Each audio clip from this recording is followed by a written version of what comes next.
आप सुन रहे हैं जगत गुरु तत्वदर्शी संत रामपाल जी महाराज द्वारा लिखित पुस्तक जीने की राह का पेज नंबर 217। फिर गीता अध्याय 15 श्लोक 4 में गीता ज्ञान दाता ने कहा है कि जब तत्वदर्शी संत से तत्व ज्ञान प्राप्त हो जाए, उसके बताए अनुसार साधना करके उसके पश्चात परमेश्वर के उस परम पद की खोज करनी चाहिए, जहां जाने के पश्चात साधक फिर लौटकर संसार में कभी नहीं आते। केवल उस परमेश्वर की पूजा करो। गीता अध्याय 7 श्लोक 29 में गीता ज्ञान दाता ने कहा है, जरा मरण मोक्षाय माम आश्रित्य यतन्ति ये ते तत् ब्रह्म विदुः कृतस्नम अध्यात्मम कर्म च अखिलम। भावार्थ, गीता ज्ञान दाता ने बताया है कि जो मेरे बताए ज्ञान पर आश्रित होकर अर्थात मेरे कहे अनुसार तत्वदर्शी संतों से तत्व ज्ञान जान लेते हैं, जो जरा अर्थात वृद्धावस्था तथा मृत्यु के कष्ट से मोक्ष प्राप्त करने के लिए प्रयत्न करते हैं, संसार की किसी कीमती वस्तु की इच्छा भक्ति के प्रतिफल में नहीं करते हैं, वे यानी तत्व ब्रह्म विदु उस ब्रह्म को, संपूर्ण अध्यात्म को और सर्व कर्मों को जानते हैं। अर्जुन ने गीता अध्याय 8 श्लोक 1 में पूछा कि तत् ब्रह्म क्या है। इसका उत्तर गीता ज्ञान दाता ने गीता अध्याय 8 के ही श्लोक 3 में दिया है। कहा है कि वह परम अक्षर ब्रह्म है। गीता अध्याय 8 श्लोक 5 तथा 7 में तो गीता ज्ञान दाता ने अपनी भक्ति करने को कहा है और विश्वास दिलाया है कि मेरी भक्ति करने से मुझे प्राप्त होगा। मेरी भक्ति से जन्म मरण कर्म चक्र बना रहेगा, युद्ध भी करना पड़ेगा, परम शांति नहीं हो सकती। फिर गीता ज्ञान दाता ने तुरंत गीता अध्याय 8 श्लोक 8, 9, 10 में कहा है कि तत् ब्रह्म अर्थात परम अक्षर ब्रह्म की भक्ति करने वाला उस सच्चिदानंद घन ब्रह्म अर्थात मेरे से दूसरे दिव्य परमेश्वर को प्राप्त होगा। इसी प्रकार परम अक्षर ब्रह्म की महिमा गीता अध्याय 15 श्लोक 17 में बताई है। गीता अध्याय 15 श्लोक 16 में 2 पुरुष बताए हैं। एक शर पुरुष, यह गीता ज्ञान दाता है जिसका 21 ब्रह्मांड का क्षेत्र है। यह गीता ज्ञान दाता ब्रह्म है। दूसरा अक्षर पुरुष बताया है जिसका 7 शंख ब्रह्मांड का क्षेत्र है। ये दोनों नाशवान बताए हैं। इन लोकों में सर्व जीव भी नाशवान बताए हैं। गीता अध्याय 15 श्लोक 17 में बताया है कि उत्तम पुरुषः तु अन्यः परमात्मा इति उदाहृतः यह लोकत्रयम् आविश्य विभर्ति अव्ययः ईश्वरः। आप सुन रहे हैं जगत गुरु तत्वदर्शी संत रामपाल जी महाराज द्वारा लिखित पुस्तक जीने की राह का पेज नंबर 218। अनुवाद, उत्तम पुरुष, पुरुषोत्तम अर्थात परम अक्षर ब्रह्म तो ऊपर वर्णित शर पुरुष तथा अक्षर पुरुष से अन्य है, जो परमात्मा कहा जाता है, जो तीनों लोकों शर पुरुष के 21 ब्रह्मांडों के क्षेत्र वाला लोक, दूसरा अक्षर पुरुष के 7 शंख ब्रह्मांडों वाला लोक, तीसरा ऊपर के 4 लोकों यानी सत्यलोक, अलख लोक, अगम लोक तथा अनामी लोक, इसी प्रकार बने तीनों लोकों में प्रवेश करके सबका धारण पोषण करता है। वह वास्तव में अविनाशी परमेश्वर है। गीता अध्याय 17 श्लोक 23 में इस परम अक्षर ब्रह्म की प्राप्ति के मंत्र बताए हैं। ओम तत्सत इति निर्देशः ब्रह्मणः त्रिविधः स्मृतः ब्राह्मणः तेन वेदः यज्ञः च विहिता पुरा। ब्राह्मण यानी सच्चिदानंद घन ब्रह्म अर्थात परम अक्षर ब्रह्म की भक्ति की साधना के अर्थात परमेश्वर के उस परम पद को प्राप्त करने के मंत्र बताए हैं, जहां जाने के पश्चात साधक फिर लौटकर संसार में कभी नहीं आते हैं, जहां परम शांति को प्राप्त होते हैं, जो सनातन परम धाम है। ओम यानी ब्रह्म अर्थात शर पुरुष का मंत्र है, जो प्रत्यक्ष है। तत् यह अक्षर पुरुष का जाप मंत्र है। यह मंत्र सांकेतिक है। वास्तविक मंत्र सूक्ष्म वेद में बताया है। यह मंत्र दीक्षा के समय दीक्षार्थी को सार्वजनिक किया जाता है, अन्य को नहीं बताया जाता। सत यह परम अक्षर पुरुष की साधना का मंत्र है। यह भी सांकेतिक है। दीक्षार्थी को दीक्षा के समय बताया जाता है। यथार्थ मंत्र सूक्ष्म वेद में लिखा है। यही प्रमाण साम वेद के मंत्र संख्या 822 में भी है कि 3 नाम के जाप से पूर्ण मोक्ष प्राप्त होता है। संख्या नंबर 822 साम वेद उतारचिक अध्याय 3 खंड नंबर 5 श्लोक नंबर 8 संत रामपाल दास द्वारा भाषा भाष्य। मनीषी भी पवते पूर्य है कविर न भीर्यत है परिकोशा अशिष्यदत त्रितस्य नाम जनयन मधु शरण्येन्द्रस्य वायु सख्याय वर्धयन। शब्दार्थ पुवर्य है यानी सनातन अर्थात सबसे प्रथम प्रकट।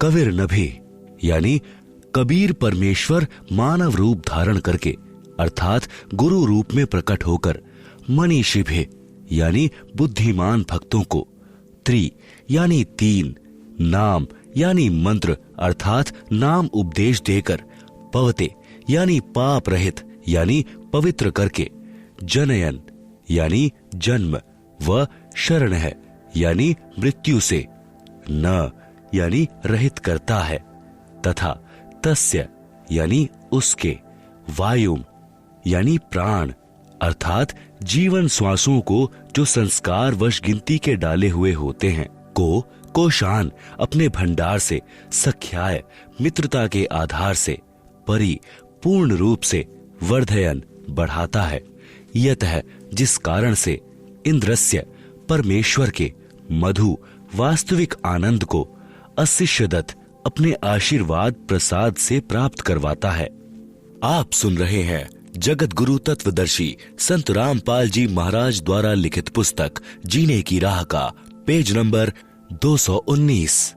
भावार्थ इस मंत्र में स्पष्ट किया है कि पूर्ण परमात्मा कविर अर्थात कबीर मानव शरीर में गुरु रूप में प्रकट होकर प्रभु प्रेमियों को 3 नाम का जाप देकर सत्य भक्ति कराता है तथा उस मित्र भक्त को पवित्र करके अपने आशीर्वाद से पूर्ण परमात्मा अर्थात अपनी प्राप्ति का मार्ग बताकर पूर्ण सुख प्राप्त कराता है, साधक की आयु बढ़ाता है।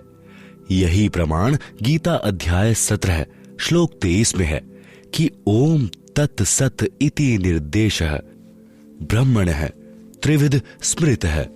भावार्थ है कि पूर्ण परमात्मा को प्राप्त करने का ओम तत् सत यह मंत्र जाप स्मरण करने का निर्देश है। इस नाम को तत्वदर्शी संत से प्राप्त करो। तत्वदर्शी संत के विषय में गीता अध्याय 4 श्लोक नंबर 34 में कहा है तथा गीता अध्याय नंबर 15 श्लोक नंबर 1 व 4 में तत्वदर्शी संत की पहचान बताई तथा कहा है कि तत्वदर्शी संत से तत्व ज्ञान जानकर उसके पश्चात उस परम पद परमेश्वर की खोज करनी चाहिए, जहां जाने के पश्चात साधक लौटकर संसार में नहीं आते अर्थात पूर्ण मुक्त हो जाते हैं। उसी पूर्ण परमात्मा से संसार की रचना हुई है। विशेष उपरोक्त विवरण से स्पष्ट हुआ कि पवित्र चारों वेद भी साक्षी हैं कि पूर्ण परमात्मा ही पूजा के योग्य हैं। उसका वास्तविक नाम कबीर देव यानी कबीर परमेश्वर है तथा 3 मंत्र के नाम का जाप करने से ही पूर्ण मोक्ष होता है। यह 3 मंत्र का जाप चारों वेदों के सारांश श्रीमद् भगवद गीता में प्रमाण है कि इससे वह स्थान प्राप्त होता है जहां जाने के बाद साधक लौटकर कभी संसार में नहीं आते, जो सनातन परम धाम है, जहां जाने के पश्चात परम शांति प्राप्त होती है। वेदों व गीता में यह अनमोल 3 नाम का मंत्र अस्पष्ट अर्थात सांकेतिक है। इसलिए चारों वेदों व गीता अनुसार साधना करने से वह स्थान व परमात्मा प्राप्त नहीं हो सकता। इसलिए गीता अध्याय 4 श्लोक 32 तथा 34 में गीता ज्ञान दाता ने स्पष्ट किया है कि यज्ञों अर्थात धार्मिक अनुष्ठानों का यथार्थ ज्ञान ब्रह्मण मुखे सच्चिदानंद घन ब्रह्म अर्थात परम अक्षर ब्रह्म अपने मुख कमल से वाणी बोलकर बताता है। वह सच्चिदानंद घन ब्रह्म की वाणी कही जाती है। उसे तत्व ज्ञान तथा सूक्ष्म वेद भी कहते हैं।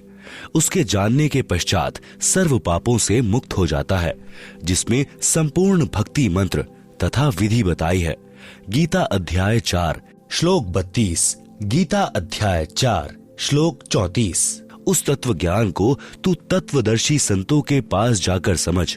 उनको दंडवत प्रणाम करने से, कपट छोड़कर नम्रता पूर्वक प्रश्न करने से वे परमात्मा तत्व को भली भांति जानने वाले ज्ञानी महात्मा तुझे तत्व ज्ञान का उपदेश करेंगे। गीता अध्याय 4 श्लोक 34। सज्जनों, वह तत्वदर्शी संत यह दास यानी संत रामपाल दास है। वह तत्व ज्ञान मेरे पास है। मेरे अतिरिक्त वर्तमान में किसी के पास नहीं है। विश्व में लगभग 7 अरब मानव आबादी है। इन अरबों मनुष्यों में मेरे अतिरिक्त कोई इस ज्ञान को जानने वाला नहीं है।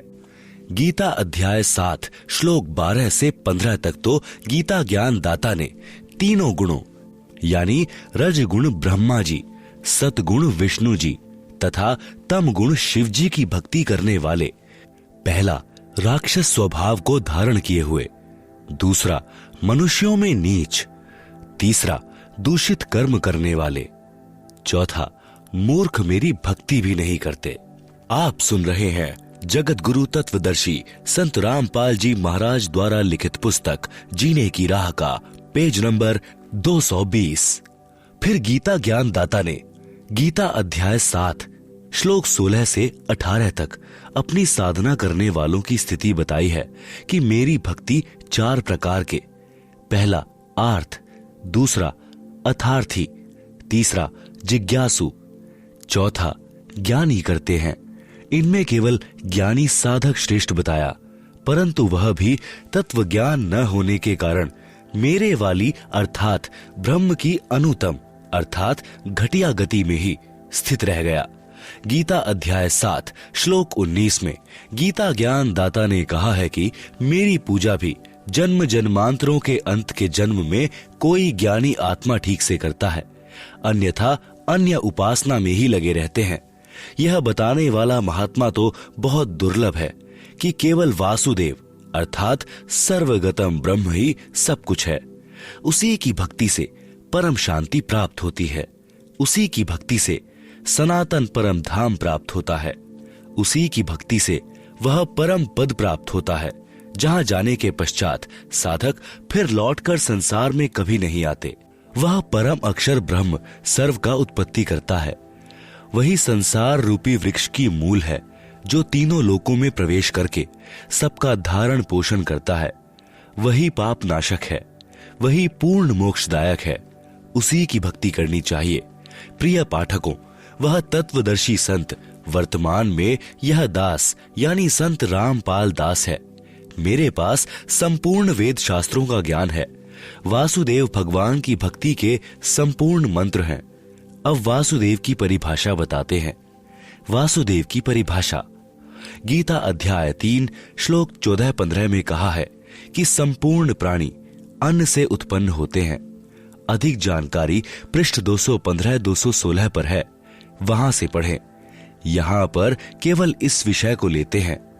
फिर कहा है कि ब्रह्म अर्थात शर पुरुष की उत्पत्ति अविनाशी परमात्मा से हुई है, जिसके विषय में गीता अध्याय 15 श्लोक 17 में कहा है। इससे सिद्ध है कि सर्वगतम ब्रह्म यानी सर्वव्यापी परम अक्षर ब्रह्म अर्थात वासुदेव सदा ही यज्ञों में प्रतिष्ठित है।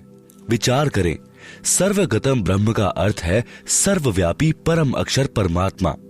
गीता अध्याय 3 श्लोक 15।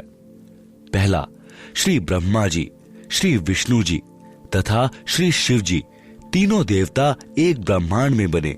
तीनों लोकों यानी स्वर्गलोक, पृथ्वीलोक, पाताल लोक में केवल एक एक विभाग अर्थात गुण के प्रधान हैं। ये सर्वगतम ब्रह्म अर्थात सर्वव्यापी परमात्मा यानी वासुदेव नहीं है। दूसरा, ब्रह्म अर्थात शर पुरुष, यह केवल 21 ब्रह्मांडों का प्रभु है। यह भी सर्वव्यापी अर्थात वासुदेव नहीं है। तीसरा, अक्षर पुरुष, यह केवल 7 शंख ब्रह्मांडों का प्रभु है।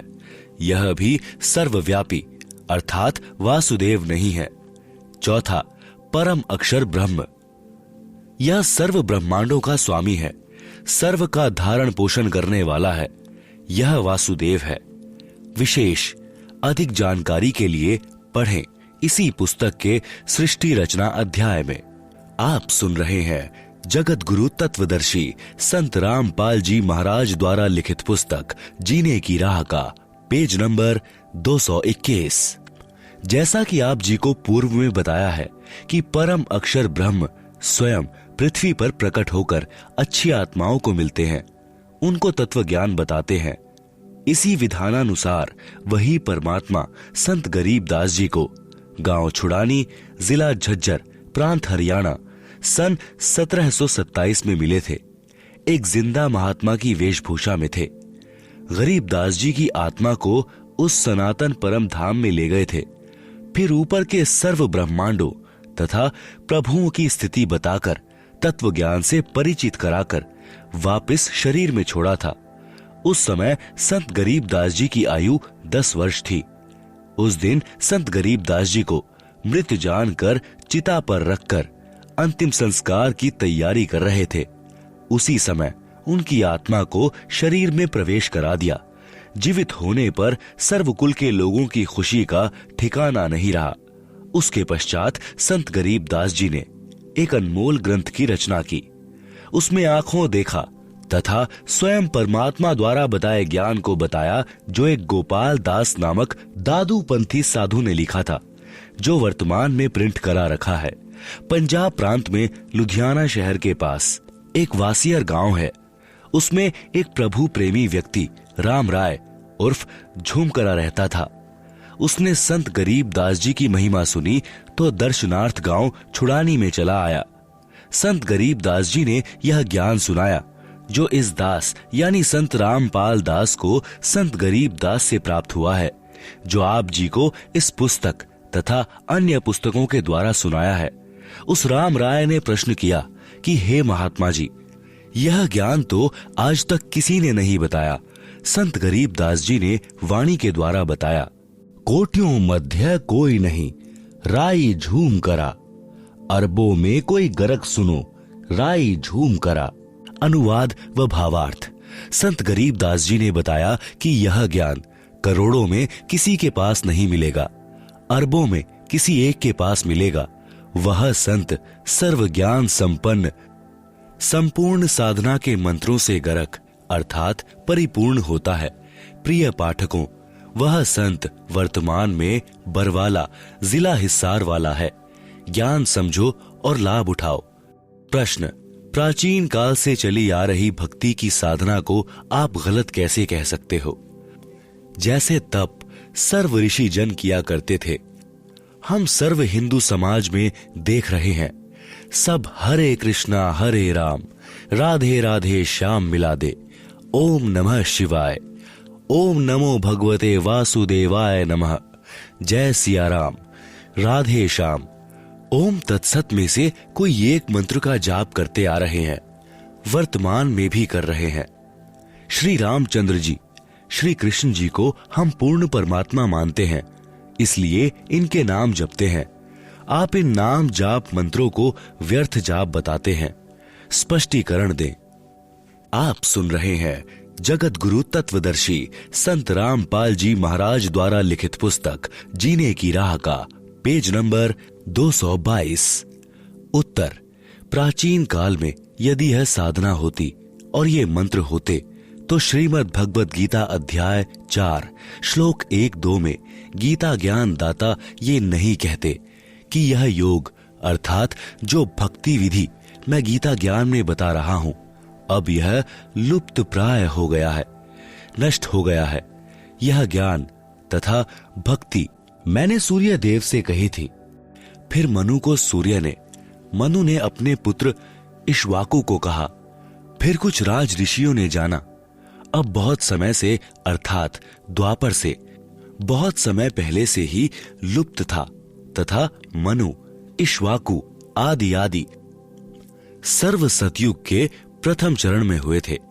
यदि आप श्री रामचंद्र जी पुत्र राजा दशरथ तथा श्री कृष्णचंद्र पुत्र श्री वासुदेव को पूर्ण परमात्मा मानते हैं, इसलिए इनके नाम हरे राम हरे कृष्ण आदि आदि जाप करते हैं और इन्हीं से मोक्ष मानते हैं, तो श्रीमद् भगवत गीता में वर्णित यथार्थ प्राचीन योग अर्थात भक्ति की विधि के विपरीत होने से व्यर्थ है। शास्त्र विधि त्याग कर मनमाना आचरण हुआ, जिस कारण से उपरोक्त प्रश्न में लिखे अन्य मंत्र भी शास्त्र प्रमाणित नहीं है, इसलिए व्यर्थ है।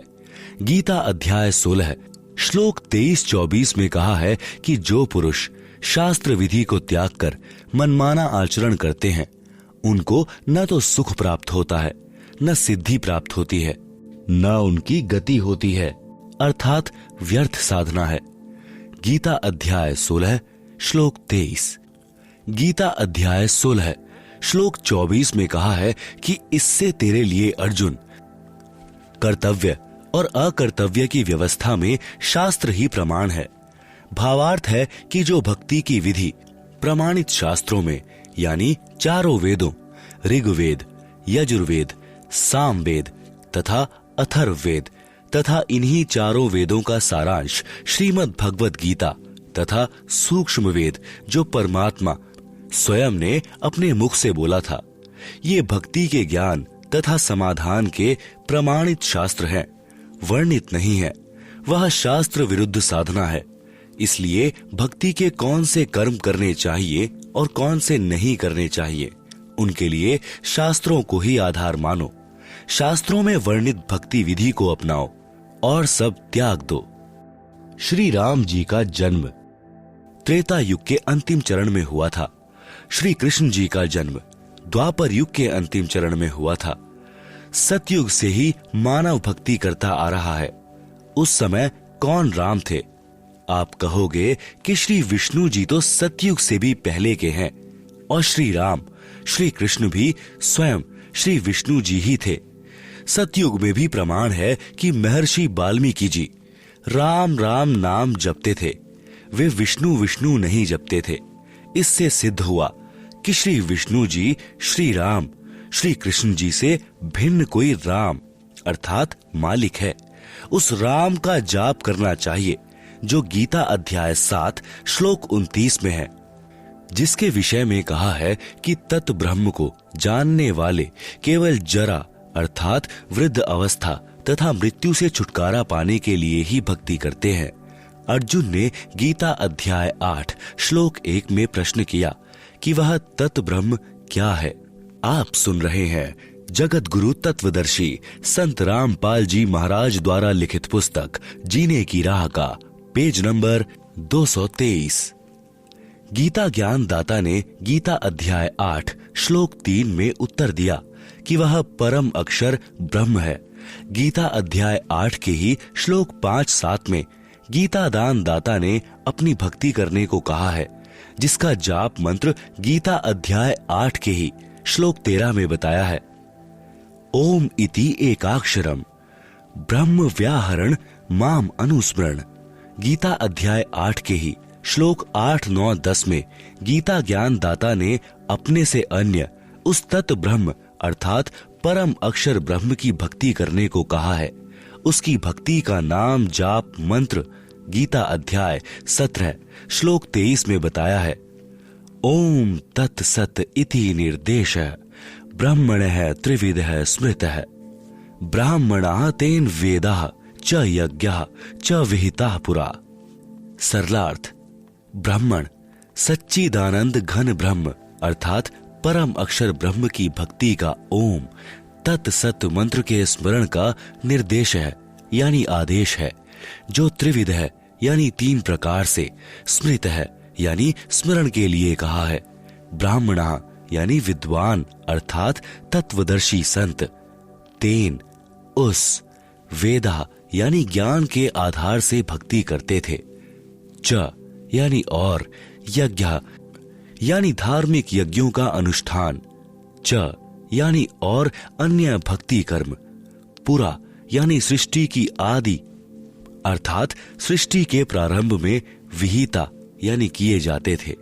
श्रीमद् भगवत गीता से सिद्ध हुआ कि गीता ज्ञान दाता से अन्य कोई पूर्ण परमात्मा है जो श्री विष्णु जी, श्री ब्रह्मा जी तथा श्री शिवजी से भी भिन्न है, जिसके विषय में गीता अध्याय 15 श्लोक 1-4-17 में तथा गीता अध्याय 18 श्लोक 62 में तथा और अनेकों स्थानों पर गीता में कहा गया है, वह पूर्ण परमात्मा है। गीता अध्याय 15 श्लोक 16 में 2 पुरुष बताए हैं, दोनों नाशवान बताए हैं। उनके अंतर्गत जितने प्राणी हैं वे भी नाशवान हैं। पहला शर पुरुष है, यह केवल 21 ब्रह्मांडों का प्रभु है। दूसरा अक्षर पुरुष, यह 7 शंख ब्रह्मांड का प्रभु है। ये दोनों ही पूर्ण परमात्मा नहीं है। गीता अध्याय 15 श्लोक 16। गीता अध्याय 15 श्लोक 17 में गीता ज्ञान दाता ने कहा है कि उत्तम है पुरुष है तु अन्य है, अर्थात पुरुषोत्तम तो कोई ऊपर वर्णित दोनों पुरुषों यानी शर पुरुष तथा अक्षर पुरुष से भिन्न है, जिसको परमात्मा इति उदाहृत है यानी परमात्मा कहा गया है। यह लोकत्रयम यानी जो तीनों लोकों में आविश्य विभर्ति यानी प्रवेश करके धारण पोषण करता है। अव्ययः ईश्वरः यानी अविनाशी परमेश्वर है। गीता अध्याय 15 श्लोक 17। पूर्ण परमात्मा परम अक्षर ब्रह्म है, सिद्ध हुआ। उसकी भक्ति का मंत्र ओम तत्सत है, यह भी सिद्ध हुआ। ओम तत्सत जो 3 मंत्र हैं, ये उपरोक्त तीनों प्रभुओं यानी ओम शर पुरुष अर्थात शर ब्रह्म गीता ज्ञान दाता का, तत् यह सांकेतिक है जो इसी पुस्तक में पूर्व में विवरण है, वहां पढ़ें। यह तत् नाम जाप अक्षर पुरुष का है। सत यह भी सांकेतिक है। अधिक विस्तार पूर्व में दिए प्रकरण में इसी पुस्तक में पढ़ें। यह सत मंत्र परम अक्षर ब्रह्म का है। श्रीमद् भगवद गीता में ये पूर्ण मोक्ष प्राप्ति के सांकेतिक मंत्र हैं, जो आज तक यानी सन 2012 तक किसी ने नहीं स्पष्ट किए। आप जी जो हरि ओम तत्सत जाप करते हैं वह भी व्यर्थ है, क्योंकि आप जी को तत् तथा सत के वास्तविक मंत्रों का ज्ञान नहीं है। आप सुन रहे हैं जगत गुरु तत्वदर्शी संत रामपाल जी महाराज द्वारा लिखित पुस्तक जीने की राह का पेज नंबर 224। उदाहरण, एक धनी व्यक्ति ने अपने धन को अपने घर में गड्ढा खोदकर दबा दिया। उस स्थान का केवल धनी व्यक्ति को ही पता था। उस धनी व्यक्ति ने एक बही यानी पैड में सांकेतिक स्थान लिख दिया। धनी व्यक्ति की मृत्यु अचानक हो गई। पिता का संस्कार करके पुत्रों ने वह पैड उठाई जिसमें पिताजी कहता था कि इस बही में धन कहाँ है। यह लिखा है जिसे पिताजी किसी को नहीं दिखाते थे। धनी व्यक्ति के मकान के आगे आंगन था। उस आंगन के एक कोने में मंदिर बना था। बही यानी पैड में लिखा था कि चांदनी 14 रात्रि 2 बजे सारा धन मंदिर के गुंबज में दबा रखा है। लड़कों ने मंदिर का गुंबज रात्रि के 2 बजे फोड़कर धन खोजा, कुछ नहीं मिला। बच्चों को बड़ा दुख हुआ। एक दिन उनके पिता का मित्र दूसरे गांव से शोक व्यक्त करने आया। बच्चों ने यथास्थान पर धन न मिलने की चिंता जताई। उस धनी के मित्र ने वह बही मंगाई और व्याख्या पढ़ी तो कहा कि मंदिर के गुंबज का पुनः निर्माण कराओ, वैसा ही कराना। मैं फिर किसी दिन आऊंगा, तब धन वाला स्थान बताऊंगा। वह व्यक्ति चांदनी 14 को आया। रात्रि के 2 बजे जिस स्थान पर मंदिर के गुंबज की चांद की रोशनी से छाया थी, उस स्थान पर खुदाई कराई। सारा धन जो बही में लिखा था वह मिल गया। बच्चे खुश तथा धनी हुए। आप जी जो हरि ओम तत्सत का जाप कर रहे हो, आप मंदिर का गुंबज खोद रहे हो, कुछ भी हाथ नहीं आएगा। यथास्थान वास्तविक मंत्र मेरे यानी रामपाल दास के पास है। उनको ग्रहण करके भक्ति धनी तथा सुखी हो। प्रश्न, राधा जी गांव बरसाना उत्तर प्रदेश नजदीक वृंदावन की रहने वाली थी। वहां के व्यक्ति राधे राधे नाम जपते हैं। सुबह सुबह या कभी कभी आपस में मिलते हैं तो वे राम राम नहीं बुलाते, वे कहते हैं चाचा राधे राधे। चाचा कहता है कि बेटा राधे राधे। क्या वे मूर्ख हैं? उत्तर, तत्व ज्ञान के अभाव से लोग वेद को सत्य ज्ञान मानकर यह शास्त्र विरुद्ध मंत्रों का जाप चल रहा है। वैसे तो आप जी को पूर्व में स्पष्ट कर ही दिया है कि गीता अध्याय 16 श्लोक 23-24 में कहा है कि जो शास्त्र विधि को त्याग कर मनमाना आचरण करते हैं, अर्थात जो नाम जाप शास्त्रों में नहीं है उनका जाप करते हैं, उनको न सुख प्राप्त होता है, न सिद्धि प्राप्त होती है, न उनकी गति होती है, अर्थात व्यर्थ जाप साधना है। इससे तेरे लिए अर्जुन कर्तव्य और अकर्तव्य की व्यवस्था में शास्त्र ही प्रमाण है। यह पहले बता चुका हूं। अब बात है कि चाचा भतीजा राधे राधे शब्द क्यों उच्चारण करते हैं। आप जानते हैं कि राधा जी कौन थी? राधा भगवान श्री कृष्ण जी की प्रेमिका थी। उस समय बरसाना गांव के व्यक्ति राधा जी को उल्टा, बदचलन, निर्लज आदि आदि विशेषणों से संबोधित करते थे। कहते थे कि यह दूसरे गांव के नंद बाबा के लड़के से छिप छिप कर मिलने जाती है, इसे अपने घर पर भी ना आने देना, बेटियों पर गलत प्रभाव पड़ेगा। श्रीमान जी, अब उसी बरसाना के व्यक्ति राधा जी के लिए स्वयं स्त्री पुरुष युवतियां कहते हैं कि राधे राधे शाम मिला दे। जैसा कि आप जी ने पूर्व के प्रश्न में बताया था कि हम यह नाम भी जाप करते हैं, अब न राधा जी हैं और न श्री कृष्ण जी। अब बड़बड़ा रहे हैं सनी पात के ज्वर के रोगी की तरह, राधे राधे शाम मिला दे। यही स्थिति अन्य मंत्रों की है जो आपने पूर्व प्रश्न में कहे हैं, उनकी जानो, वे भी शास्त्र प्रमाणित न होने से व्यर्थ हैं। आप सुन रहे हैं जगत गुरु तत्वदर्शी संत रामपाल जी महाराज द्वारा लिखित पुस्तक जीने की राह का पेज नंबर 225। अब आपके इस प्रश्न का उत्तर बताता हूं कि चाचा भी कहता है राधे राधे, भतीजा भी कहता है राधे राधे। आपको भी पता है कि राधा जी श्री कृष्ण जी की प्रेमिका थी। आपको यह भी पता है कि जब रुक्मणी जी को श्री कृष्ण जी भगाकर रथ में बैठा कर लाने लगा तो रुक्मणी जी का भाई अपनी बहन को छुड़ाने के लिए घोड़े पर सवार होकर पीछे दौड़ा था। श्री कृष्ण जी ने पहले तो उसे पीटा था, फिर रथ के पीछे बांधकर घसीटा था। रुक्मणी जी भी श्री कृष्ण जी की प्रेमिका थी। उनके बीच में रुक्मणी का भाई आया था। उसकी क्या दशा की थी। श्री कृष्ण जी ने रुक्मणी की प्रार्थना पर रुक्मणी के भाई की जान बख्शी थी। यदि आज भगवान कृष्ण वर्तमान में होते, राधा भी होती और बरसाना वाले चाचा भतीजा आपस में ये शब्द बोलते कि राधे राधे, तो क्या श्री कृष्ण जी पसंद करते? कभी नहीं। चाचा भतीजा दोनों को रथ से बांधकर घसीटते। यदि आप किसी की प्रेमिका का नाम लेकर बड़बड़ाओगे तो प्रेमी के ऊपर कैसी गुजरेगी। यदि ताकतवर होगा तो मुंह फोड़ देगा, कमजोर होगा तो रोएगा, उसकी जान को कोसेगा। क्या वह प्रसन्न होगा? नहीं। इसलिए ये नाम जो शास्त्र प्रमाणित नहीं है, उनका जाप व्यर्थ है। शास्त्र प्रमाणित नाम मेरे पास हैं, आओ और अपना कल्याण कराओ।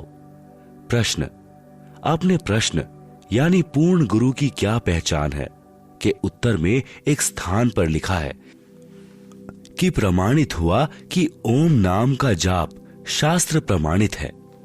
काल ब्रह्म की पूजा करनी चाहिए या नहीं के उत्तर में बहुत सारे ऋषियों की पूजा को शास्त्र विधि त्याग कर मनमाना आचरण कही है जो ओम नाम का जाप करते थे। उत्तर, वे ऋषि जी ओम नाम के जाप के साथ हट करके घोर तप भी करते थे, जिस कारण से उनकी साधना को शास्त्र विरुद्ध कहा है। ओम नाम का जाप शास्त्र प्रमाणित तो है परंतु मोक्षदायक नहीं है, जिससे अनुत्तम गति यानी मुक्ति प्राप्त होती है। इसलिए उन ऋषियों की पूजा विधि शास्त्र विरुद्ध है। वेद तथा गीता में उस पूर्ण परमात्मा की भक्ति करने को कहा है। उसकी भक्ति न करके मनमानी पूजा शास्त्र विरुद्ध है। आप सुन रहे हैं जगत गुरु तत्वदर्शी संत रामपाल जी महाराज द्वारा लिखित पुस्तक जीने की राह का पेज नंबर 226। प्रश्न, महर्षि वाल्मीकि जी तो सत्य युग में हुए थे, वे भी राम राम जपते थे, क्या यह मंत्र भी शास्त्र प्रमाणित नहीं है? उत्तर, पूर्व में बताया है कि गीता अध्याय 4 श्लोक 1-2 में गीता ज्ञान दाता ने बताया है कि यह ज्ञान मैंने सूर्य को सुनाया था, उसने अपने पुत्र मनु जी को सुनाया, फिर कुछ एक राज ऋषियों को प्राप्त हुआ। सत्य युग के प्रारंभ में ही ये सब सूर्य, मनु व राजर्षि हुए हैं। उनके बाद यह ज्ञान नष्ट हो गया था। महर्षि वाल्मीकि जी को सप्त ऋषि मिले थे, उन्होंने तपस्या करके सिद्धियां प्राप्त की थी। वही हठ योग करके तप विधि महर्षि वाल्मीकि जी को उन्होंने बता दी। जिस हठ योग तप को महर्षि वाल्मीकि जी ने तन मन से श्रद्धा से किया, कुछ समय उपरांत शरीर के ऊपर के भाग यानी सिर में से आवाज सुनाई दी थी, वह थी राम राम। उसी शब्द का उच्चारण महर्षि वाल्मीकि जी तपस्या के दौरान करने लगे। सुनने वालों को ऐसा लगता है जैसे ये मरा मरा बोल रहे हैं, वास्तव में राम राम का ही उच्चारण करते थे। उनको तपस्या का परिणाम मिला, उनमें सिद्धियां प्रवेश हो गई, उनकी दिव्य दृष्टि खुल गई, जिस कारण से उन्होंने श्री रामचंद्र जी के जन्म से हजारों वर्ष पूर्व ही रामायण अर्थात श्री रामचंद्र जी के जन्म की जीवन की सर्व घटनाएं लिख दी थी। ग्रंथ का नाम है वाल्मीकि रामायण, जो संस्कृत भाषा में लिखी गई थी। राम राम के जाप से कोई आध्यात्मिक लाभ नहीं होता, परंतु परमात्मा का बोधक शब्द होने से, उच्चारण करने से परमात्मा की भूल नहीं पड़ती। इसलिए राम नाम के उच्चारण का प्रचलन हिंदू धर्म में प्राचीन समय से है। जैसे स्वामी रामानंद जी राम राम शब्द से संबोधित करते थे, उसके शिष्य भी एक दूसरे को राम राम से संबोधित करते थे, परंतु जाप मंत्र ओम था। इसी प्रकार हम कबीर पंथी सत साहेब बुलाते हैं, हमारा जाप मंत्र अन्य है, उसी भक्ति से भगवान तक जाया जाता है। सूक्ष्म वेद में कहा है, सतगुरु मिले तो इच्छा मेटे, पद मिल पदे समाना, चल हंसा उस लोक पठाऊं, जो अजर अमर अस्थाना। चार मुक्ति जहां चंपी करती, माया हो रही दासी, दास गरीब अभय पद पर से, मिले राम अविनाशी। भक्ति किस प्रभु की करनी चाहिए गीता अनुसार? इसलिए सूक्ष्म वेद में कहा कि भजन करो उस रब का, जो दाता है कुल सबका। श्रीमद् भगवद गीता अध्याय 15 श्लोक 1 से 4 तथा 16-17 में कहा है कि यह संसार ऐसा है जैसे पीपल का वृक्ष है। जो संत इस संसार रूपी पीपल के वृक्ष की मूल यानी जड़ों से लेकर तीनों गुणों रूपी शाखाओं तक सर्वांग भिन्न भिन्न बता देता है, सह वेदवित यानी वह वेद के तात्पर्य को जानने वाला है, अर्थात वह तत्वदर्शी संत है। आप सुन रहे हैं जगत गुरु तत्वदर्शी संत रामपाल जी महाराज द्वारा लिखित पुस्तक जीने की राह का पेज नंबर 227। अपने द्वारा रची सृष्टि का ज्ञान तथा वास्तविक अध्यात्म ज्ञान परमात्मा स्वयं पृथ्वी पर प्रकट होकर अपने मुख कमल से सुनाता है। प्रमाण के लिए पढ़ें निम्न वेद मंत्र। इन मंत्रों की फोटोकॉपी कृपया देखें पुस्तक गीता तेरा ज्ञान अमृत में, जिनका अनुवाद आर्य समाज के प्रवर्तक महर्षि दयानंद तथा उसके अनुयायियों ने किया है। उसकी त्रुटियां लेखक यानी संत रामपाल दास ने शुद्ध की हैं। ऋग्वेद मंडल नंबर 9 सूक्त 86 मंत्र 26-27, ऋग्वेद मंडल नंबर 9 सूक्त 82 मंत्र 1-2, ऋग्वेद मंडल नंबर 9 सूक्त 96 मंत्र 16 से 20, ऋग्वेद मंडल नंबर 9 सूक्त 94 मंत्र 1। ऋग्वेद मंडल नंबर 9 सूक्त 95 मंत्र 2। ऋग्वेद मंडल नंबर 9 सूक्त 54 मंत्र 3। ऋग्वेद मंडल नंबर 9 सूक्त 20 मंत्र 1 में प्रमाण है कि जो सर्व ब्रह्मांडों का रचनाहार, सर्व का पालनहार परमेश्वर है, वह सर्व भुवनों के ऊपर के लोक में बैठा है। ऋग्वेद मंडल नंबर 9 सूक्त 54 मंत्र 3। वह परमात्मा वहां से गति करके अर्थात सशरीर चलकर यहाँ पृथ्वी पर आता है, भक्तों के संकटों का नाश करता है। उसका नाम कबीर देव अर्थात कबीर परमेश्वर है। यहाँ पर अच्छी आत्माओं को मिलता है, उनको तत्व ज्ञान अपने मुख कमल से बोलकर बताता है। वह परमात्मा ऊपर के लोक में बैठा है। ऋग्वेद मंडल नंबर 9 सूक्त 86 मंत्र 26-27, मंडल 82 मंत्र 1-2 तथा मंडल 9 सूक्त 20 मंत्र 1। परमात्मा पृथ्वी पर कवियों की तरह आचरण करता हुआ विचरण करता है। ऋग्वेद मंडल नंबर 9 सूक्त 94 मंत्र 1। परमात्मा अपने मुख से वाणी बोलकर साधकों को भक्ति करने की प्रेरणा करता है। परमात्मा भक्ति के गुप्त मंत्रों का आविष्कार करता है। ऋग्वेद मंडल नंबर 9 सूक्त 95 मंत्र 2। परमात्मा तत्व ज्ञान को कबीर वाणी यानी कबीर वाणी द्वारा लोकोक्तियों, दोहों, चौपाइयों द्वारा बोलकर सुनाता है। वह कबीर देव यानी कबीर परमेश्वर है जो संत रूप में प्रकट होता है। उस परमेश्वर द्वारा ऋषि या संतों द्वारा रची असंख्यों वाणियां जो तत्व ज्ञान है, वे उसके अनुयायियों के लिए अमृत तुल्य आनंददायक होती हैं। वह परमेश्वर प्रसिद्ध कवियों में से भी एक प्रसिद्ध कवि की पदवी भी प्राप्त करते हैं। उनको कवि कहते हैं, परंतु वह परमात्मा होता है। वह परमात्मा तीसरे मुक्ति धाम यानी सत्यलोक में विराजमान है। जैसे मनुष्य अन्य वस्त्र धारण करता है, ऐसे ही वह परमात्मा भिन्न भिन्न रूपों में पृथ्वी पर प्रकट होता है। उपरोक्त ऋग्वेद के मंत्रों से स्पष्ट है कि परमात्मा अपने अमर धाम से चलकर पृथ्वी पर प्रकट होता है। वह अच्छी आत्माओं को मिलता है।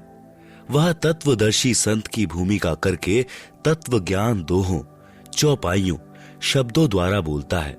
उस परमेश्वर ने सन 1398 से 1518 तक 120 वर्ष पृथ्वी पर भारतवर्ष की पावन धरती पर काशी शहर में जुलाहे यानी धानक के रूप में रहकर तत्व ज्ञान बताया था। कबीर साहब कहते हैं, अक्षर पुरुष एक पेड़ है, शर पुरुष वाकी डार, तीनों देवा शाखा है, पात रूप संसार। आप सुन रहे हैं जगत गुरु तत्वदर्शी संत रामपाल जी महाराज द्वारा लिखित पुस्तक जीने की राह का पेज नंबर 228। विशेष कबीर वाणी पुस्तक में एक वाणी ऐसे भी लिखी है, अक्षर पुरुष वृक्ष का तना है, शर पुरुष है डार, त्रय देव शाखा भय, पात जानो संसार। सरलार्थ, वृक्ष का जो हिस्सा पृथ्वी से बाहर दिखाई देता है, उसकी जानकारी बताई है कि वृक्ष का जो तना होता है उसे तो अक्षर पुरुष जाने। तने के ऊपर कई मोटी डार निकलती हैं, उनमें से एक डार को शर पुरुष जाने। फिर उस डार के मानो 3 शाखा निकली हैं। वे तीनों देवता रजगुण ब्रह्मा जी, सतगुण विष्णु जी तथा तमगुण शिव जी जाने, और उन शाखाओं पर लगे पत्ते जीव जंतु जाने। परमेश्वर कबीर जी ने तत्व ज्ञान में सब ज्ञान बताया है। गीता अध्याय 4 श्लोक 32 में भी कहा है कि यज्ञों अर्थात धार्मिक अनुष्ठानों की जानकारी ब्रह्मणः मुखे यानी सच्चिदानंद घन ब्रह्म अर्थात परम अक्षर ब्रह्म ने अपने मुख कमल से बोली, वाणी में विस्तार के साथ कही है। वह तत्व ज्ञान है। गीता अध्याय 4 श्लोक 34 में कहा है कि जो तत्व ज्ञान परमात्मा स्वयं बताता है, उसको उसके कृपा पात्र संत ही समझते हैं। उस तत्व ज्ञान को तू तत्वदर्शी संतों के पास जाकर समझ। उनको दंडवत प्रणाम यानी पृथ्वी पर पेट के बल लंबा लेटकर प्रणाम करके नम्रता पूर्वक प्रश्न करने से वे तत्वदर्शी संत तत्व ज्ञान का उपदेश करेंगे। परमेश्वर ने यह तत्व ज्ञान स्वयं पृथ्वी पर प्रकट होकर बताया था। गीता अध्याय 15 श्लोक 1 में तत्वदर्शी संत की पहचान बताई है। जो संत संसार रूपी वृक्ष को मूल यानी जड़ से लेकर सर्व अंगों को जानता है, वह तत्वदर्शी संत है। अब जाने संसार रूपी वृक्ष के सर्वांग। पहला, मूल यानी जड़। यह परम अक्षर ब्रह्म है जो सबका मालिक है, सबकी उत्पत्ति करता है, सबका धारण पोषण करने वाला है, जिसकी जानकारी गीता अध्याय 8 श्लोक 1 के प्रश्न का उत्तर गीता अध्याय 8 के ही श्लोक 3, 8, 9, 10 तथा 20, 21, 22 में दिया है। उसी का वर्णन गीता अध्याय 15 श्लोक 17 में है। जैसे गीता अध्याय 15 श्लोक 16 में दो पुरुष बताए हैं, एक शर पुरुष, दूसरा अक्षर पुरुष। ये दोनों तथा इनके अंतर्गत जितने शरीरधारी प्राणी हैं, वे सब नाशवान हैं। जीव आत्मा तो किसी की नहीं मरती। गीता अध्याय 15 के ही श्लोक 17 में कहा है कि उत्तम पुरुष है, अर्थात पुरुषोत्तम तो अन्य है, अन्य ही है, जिसे परमात्मा इति उदाहृत है, यानी परमात्मा कहा जाता है। यह लोकत्रयम यानी जो तीनों लोकों में अविश्य विभर्ति यानी प्रवेश करके सबका धारण पोषण करता है, अव्यय है, ईश्वर है, अविनाशी परमेश्वर है। यह परम अक्षर ब्रह्म संसार रूपी वृक्ष की मूल यानी जड़ रूप परमेश्वर है। यह वह परमात्मा है जिसके विषय में संत गरीब दास जी ने कहा है, भजन करो उस रब का जो दाता है कुल सबका। आप सुन रहे हैं जगत गुरु तत्वदर्शी संत रामपाल जी महाराज द्वारा लिखित पुस्तक जीने की राह का पेज नंबर 229। यह असंख्यों ब्रह्मांडों का मालिक है। यह शर पुरुष तथा अक्षर पुरुष का भी मालिक तथा उत्पत्ति करता है। दूसरा अक्षर पुरुष, यह संसार रूपी वृक्ष का तना जाने, यह 7 शंख ब्रह्मांडों का मालिक है, नाशवान है। तीसरा शर पुरुष, यह गीता ज्ञान दाता है, इसको शर ब्रह्म भी कहते हैं। इसे संसार वृक्ष की डाढ़ जानो, यह केवल 21 ब्रह्मांडों का मालिक है, नाशवान है। चौथा तीनों देवता, रजगुण ब्रह्मा, सतगुण विष्णु तथा तमगुण शिव, संसार रूपी वृक्ष की 3 शाखाएं। ये एक ब्रह्मांड में बने 3 लोकों यानी पृथ्वी लोक, पाताल लोक तथा स्वर्ग लोक में एक एक विभाग के मंत्री हैं, मालिक हैं। जैसे रजगुण विभाग के श्री ब्रह्मा जी मालिक हैं, जिसके प्रभाव से सर्व प्राणी संतानोत्पत्ति करते हैं। सतगुण विभाग के श्री विष्णु जी मालिक हैं, जिससे एक दूसरे में ममता बनी रहती है, कर्मानुसार सर्व का किया फल देते हैं। तमोगुण विभाग के श्री शंकर जी मालिक हैं, जिसके कारण सर्व का अंत होता है। और पात रूप में संसार के प्राणी जानो, यह है संसार रूपी वृक्ष के सर्वांगों की भिन्न भिन्न जानकारी। यह ज्ञान स्वयं परमेश्वर कबीर जी ने अपने मुख कमल से बोला था। वह कबीर वाणी, कबीर बीजक, कबीर शब्दावली तथा कबीर सागर में श्री धनी धर्मदास यानी बांधवगढ़ वाले द्वारा लिखा गया था। उस परमेश्वर ने तो बताया ही था, या वर्तमान में इस दास यानी संत रामपाल दास ने समझा है। यह कृपा परमेश्वर कबीर जी की ही है कि संपूर्ण अध्यात्म ज्ञान मुझे प्राप्त है।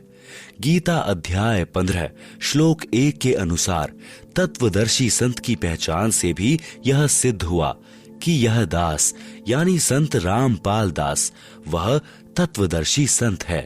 आप सुन रहे हैं जगत गुरु तत्वदर्शी संत रामपाल जी महाराज द्वारा लिखित पुस्तक जीने की राह का पेज नंबर 230। गीता अध्याय 15 श्लोक 1 से 4 तथा 16 से 17 का सारांश रूप में ऊपर जड़ नीचे शाखा वाला उल्टा लटका हुआ संसार रूपी वृक्ष का चित्र दिया गया है, जिसे आप पुस्तक में देख सकते हैं। आप सुन रहे हैं जगत गुरु तत्वदर्शी संत रामपाल जी महाराज द्वारा लिखित पुस्तक जीने की राह का पेज नंबर 231। पुनः प्रसंग पर आते हैं कि भजन करो उस रब का जो दाता है कुल सबका। अभी तक तो यही बताया है कि भक्ति करनी चाहिए, परंतु अब यह स्पष्ट करते हैं कि भक्ति किसकी करें। 1 श्री ब्रह्मा जी रजगुण की, या 2 श्री विष्णु जी सतगुण की, या 3 तम गुण श्री शिव जी रूपी तीनों शाखाओं की, या फिर 4 शर पुरुष गीता ज्ञान दाता डार की, या 5 अक्षर पुरुष तना की, या 6 परम अक्षर पुरुष यानी मूल की। उदाहरण, यदि हम नर्सरी से कोई आम का पौधा लाते हैं, उसको अपने खेत या घर के आंगन में रोपते हैं, तो कैसे रोपते हैं? जमीन में गड्ढा खोदते हैं, पौधे की मूल यानी जड़ों को गड्ढे में रखकर मिट्टी से ढक देते हैं, फिर पौधे की मूल यानी जड़ों में पानी से सिंचाई करते हैं, खाद डालते हैं, अर्थात पौधे की जड़ की पूजा करते हैं।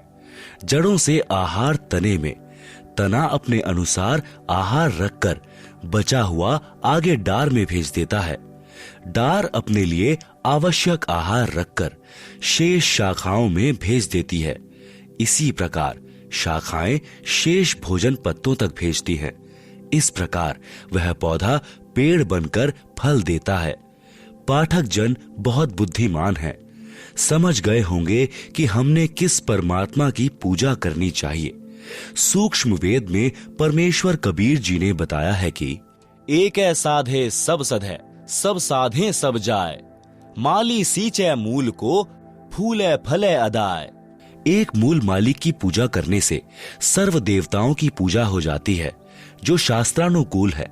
जो तीनों देवताओं में से 1 या 2 श्री विष्णु सतगुण तथा श्री शंकर तम गुण की पूजा करते हैं, या तीनों की पूजा इष्ट रूप में करते हैं, तो वह गीता अध्याय 13 श्लोक 10 में वर्णित अव्यभिचारिणी भक्ति न होने से व्यर्थ है। जैसे कोई स्त्री अपने पति के अतिरिक्त अन्य पुरुष से शारीरिक संबंध नहीं करती, वह अव्यभिचारिणी स्त्री है। जो कई पुरुषों से संपर्क करती है, वह व्यभिचारिणी होने से समाज में निंदनीय होती है। वह पति के दिल से उतर जाती है। शास्त्रानुकूल साधना अर्थात सीधा बीजा हुआ भक्ति रूपी पौधे का चित्र इसी पुस्तक के पृष्ठ 232 पर व शास्त्र विरुद्ध साधना अर्थात उल्टा बीजा हुआ भक्ति रूपी पौधा पृष्ठ 233 पर देखें। आप सुन रहे हैं जगत गुरु तत्वदर्शी संत रामपाल जी महाराज द्वारा लिखित पुस्तक जीने की राह का पेज नंबर 232। शास्त्रानुकूल साधना अर्थात सीधा बीजा हुआ भक्ति रूपी पौधे का चित्र दिया गया है, जिसे आप पुस्तक में देख सकते हैं। जगत गुरु तत्वदर्शी संत रामपाल जी महाराज द्वारा लिखित पुस्तक जीने की राह के पेज नंबर 233 में शास्त्र विरुद्ध साधना अर्थात उल्टा बीजा हुआ भक्ति रूपी पौधे का चित्र दिया गया है, जिसे आप पुस्तक में देख सकते हैं। आप सुन रहे हैं जगत गुरु तत्वदर्शी संत रामपाल जी महाराज द्वारा लिखित पुस्तक जीने की राह का पेज नंबर 234। उपरोक्त प्रमाणों से स्पष्ट हुआ कि एक मूल मालिक की भक्ति करने से साधक का आत्म कल्याण संभव है। अन्य प्रमाण गीता अध्याय 3 श्लोक 10 से 15 में इसी उपरोक्त भक्ति का समर्थन किया है। गीता अध्याय 3 श्लोक 10। प्रजापति ने अर्थात कुल के मालिक ने सृष्टि के आदि में यज्ञ सहित अर्थात धार्मिक अनुष्ठानों के ज्ञान सहित प्रजाओं को उत्पन्न करके आदेश दिया था कि तुम सब धार्मिक अनुष्ठानों द्वारा वृद्धि को प्राप्त हो। यह यज्ञ अर्थात धार्मिक अनुष्ठान तुम लोगों को इच्छित भोग प्रदान करने वाले हैं। गीता अध्याय 3 श्लोक 10। इस शास्त्रानुकूल धार्मिक अनुष्ठान द्वारा देवताओं यानी संसार रूपी पौधे की शाखाओं को उन्नत करो अर्थात पूर्ण परमात्मा यानी मूल मालिक को इष्ट मानकर साधना करने से शाखाएं अपने आप उन्नत हो जाती हैं, जैसा कि पूर्व में स्पष्ट हो चुका है। फिर वे देवता शाखाएं बड़ी होकर फल देंगी। तुम लोगों को उन्नत करें अर्थात जब हम शास्त्रानुकूल साधना करेंगे तो हमारे भक्ति कर्म बनेंगे।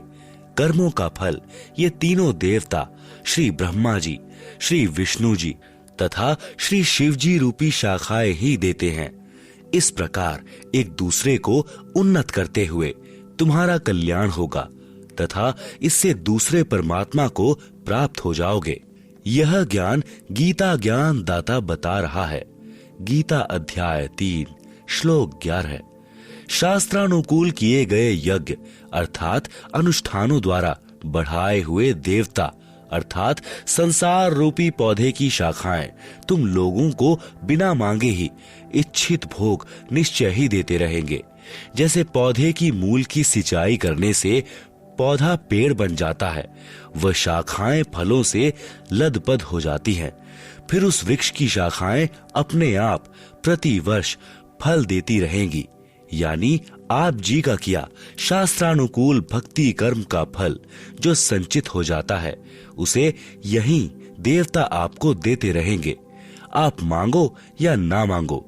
यदि उन देवताओं द्वारा दिया गया आपका कर्म संसार का धन पुनः धर्म में नहीं लगाया तो वह साधक भक्ति का चोर है।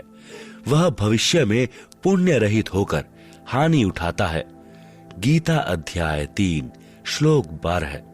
यज्ञ से बचे हुए अन्न को खाने वाले संत जन सब पापों से मुक्त हो जाते हैं। भावार्थ है कि तत्वदर्शी संत सर्वप्रथम परम अक्षर ब्रह्म को भोग लगाकर फिर बचे हुए भोजन को सर्व भक्तों में वितरित करता है। यह पहचान है सत्य साधना की। तो वह संत सर्व भक्ति मंत्र भी शास्त्रानुकूल देता है, जिस कारण से साधक सर्व पापों से मुक्त होकर सत्य लोक में चला जाता है। और जो पापी लोग शास्त्र विधि अनुसार धार्मिक क्रियाएं नहीं करते या धर्म नहीं करते, केवल अपने शरीर पोषण के लिए अन्न पकाते हैं, वे तो पाप को ही खाते हैं। गीता अध्याय 3 श्लोक 13। संपूर्ण प्राणी अन्न से उत्पन्न होते हैं अर्थात अन्न खाने से शरीर में संतानोत्पत्ति का पदार्थ बनता है, जिससे सर्व प्राणियों की उत्पत्ति होती है। अन्न की उत्पत्ति वृष्टि से होती है। वर्षा शास्त्र विधि अनुसार किए गए यज्ञ अर्थात धार्मिक अनुष्ठान से होती है। यज्ञ अर्थात धार्मिक अनुष्ठान शास्त्रों में वर्णित विधि से किए जाते हैं। कर्म को ब्रह्म अर्थात शर पुरुष से उत्पन्न हुए जान, क्योंकि हम ब्रह्म यानी काल के लोक में आए हैं तो हमको कर्म करके ही सब प्राप्त होता है। जब हम सत्य लोक में थे तब बिना कर्म किए सब प्राप्त था। इसलिए कहा है कि कर्म को ब्रह्म यानी काल से उत्पन्न जान तथा ब्रह्म यानी काल की उत्पत्ति अविनाशी परमात्मा से हुई, जिसका वर्णन गीता अध्याय 15 श्लोक 17 में है तथा सृष्टि रचना अध्याय में पढ़ें। इससे सिद्ध होता है कि सर्वगतम ब्रह्म यानी सर्वव्यापी परम अक्षर परमात्मा अर्थात परम अक्षर ब्रह्म सदा ही यज्ञों में अर्थात धार्मिक अनुष्ठानों में प्रतिष्ठितम यानी प्रतिष्ठित हैं। अर्थात सब धार्मिक क्रियाओं में परम अक्षर ब्रह्म ईष्ट रूप में पूज्य है। गीता अध्याय 3 श्लोक 14-15। परम अक्षर ब्रह्म गीता ज्ञान दाता से अन्य है। गीता ज्ञान दाता ने स्वयं गीता अध्याय 18 श्लोक 62 में कहा है कि हे भारत, तू सर्व भाव से उस परमेश्वर अर्थात परम अक्षर ब्रह्म की शरण में जा। उस परमेश्वर की कृपा से ही तू परम शांति को तथा शाश्वत स्थान अर्थात सनातन परम धाम को प्राप्त होगा।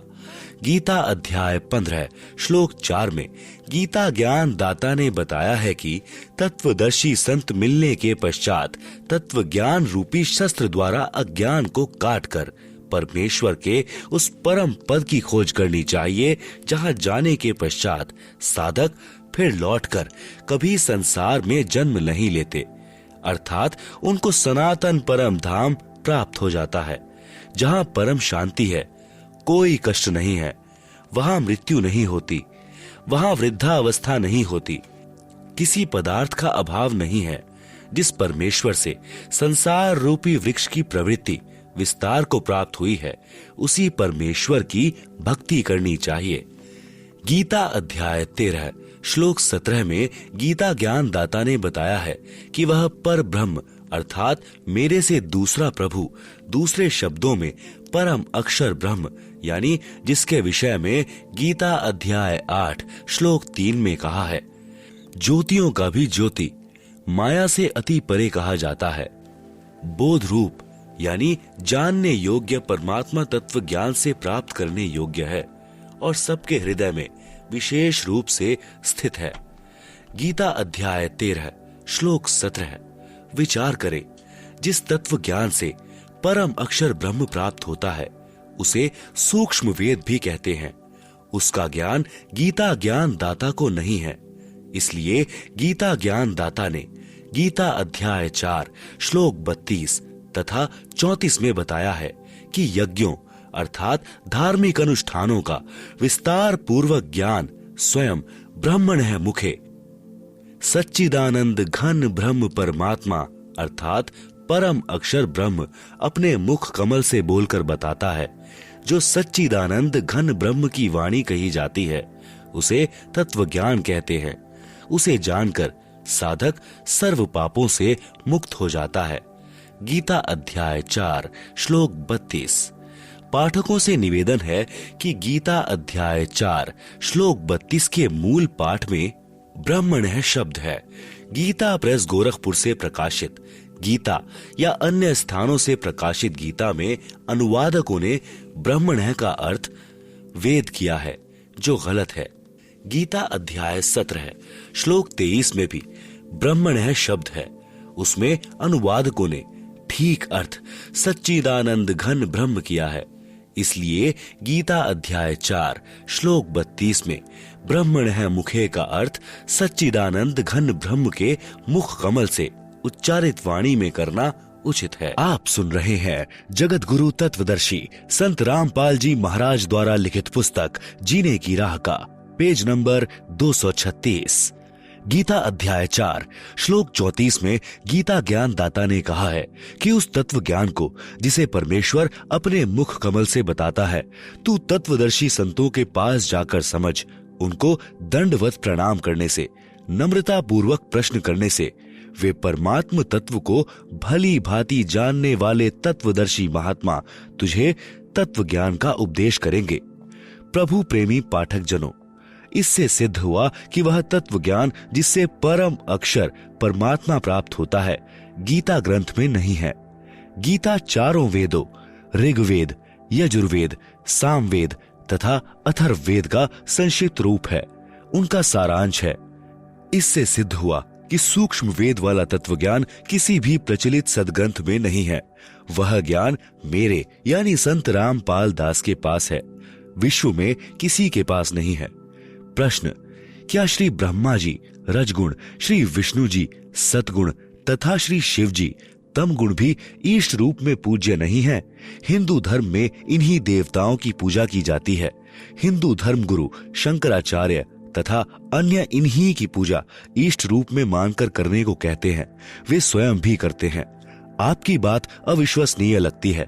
क्या आप गीता में प्रमाणित कर सकते हैं? उत्तर, हिंदू धर्म के धर्म गुरुओं को अपने सदग्रंथों का ही ज्ञान नहीं, जैसे अक्षर ज्ञान देने वाले अध्यापक को अपने पाठ्यक्रम की पुस्तकों के उल्लेख का ही ज्ञान नहीं, तो वह अध्यापक विद्यार्थियों के लिए हानिकारक होता है, वह शिक्षक ठीक नहीं। यही दशा हिंदू धर्म के धर्म गुरुओं की है। प्रमाण श्रीमद् भगवद गीता अध्याय 7 श्लोक 12 से 15 में गीता ज्ञान दाता ने कहा है कि तीनों गुणों से, रजगुण श्री ब्रह्मा जी से उत्पत्ति, सतगुण श्री विष्णु जी से स्थिति तथा तम गुण श्री शंकर जी से संहार जो हो रहा है, उसका निमित्त मैं हूँ, परंतु उनमें मैं तथा वे मुझ में नहीं है। गीता अध्याय 7 श्लोक 12। पहले ये प्रमाणित करते हैं कि रजगुण ब्रह्मा, सतगुण विष्णु तथा तम गुण शिव शंकर हैं। पहला मार्कंडेय पुराण गीता प्रेस गोरखपुर से प्रकाशित केवल हिंदी सचित्र मोटा टाइप के पृष्ठ 123 पर लिखा है कि ब्रह्मा, विष्णु तथा महेश ब्रह्म की प्रधान शक्तियां हैं। ये ही 3 गुण हैं, ये ही 3 देवता हैं। श्री देवी पुराण यानी श्री खेमचंद श्री कृष्णचंद्र वेंकटेश्वर प्रेस मुंबई से प्रकाशित के 3 स्कंद के अध्याय 5 श्लोक 8 में कहा है, यदि दया धर्मना सदा अंबिके कथम अहम विहितः तमो गुणः कमलजः रजगुणः कथम विहितः च श्री हरिः सतगुण देवी पुराण 3, 5, 8। आप सुन रहे हैं जगत गुरु तत्वदर्शी संत रामपाल जी महाराज द्वारा लिखित पुस्तक जीने की राह का पेज नंबर 237। अनुवाद भगवान शिव अपनी माता दुर्गा जी से प्रश्न कर रहे हैं कि हे माता, यदि आप हम पर दया युक्त हैं तो मुझे तमोगुण क्यों उत्पन्न किया? कमल से उत्पन्न ब्रह्मा जी को रजोगुण तथा श्री विष्णु जी को सतगुण क्यों बनाया? इससे प्रमाणित हुआ कि रजगुण कहो चाहे ब्रह्मा जी कहो, सतगुण कहो चाहे विष्णु जी कहो, तम गुण कहो चाहे शिव जी कहो। गीता अध्याय 7 श्लोक 12 का भावार्थ, गीता ज्ञान दाता काल ब्रह्म है। प्रमाण गीता अध्याय 11 श्लोक 31-32। अध्याय 11 श्लोक 31 में अर्जुन ने पूछा कि हे महानुभाव, आप कौन हैं? जबकि श्री कृष्ण जी तो अर्जुन के साले थे। श्री कृष्ण जी की बहन सुभद्रा का विवाह अर्जुन से हुआ था। विचार करें कि यदि गीता ज्ञान दाता श्री कृष्ण होते तो अर्जुन को यह जानने की नौबत नहीं आती कि आप कौन हो। क्या जीजा अपने साले को नहीं जानता?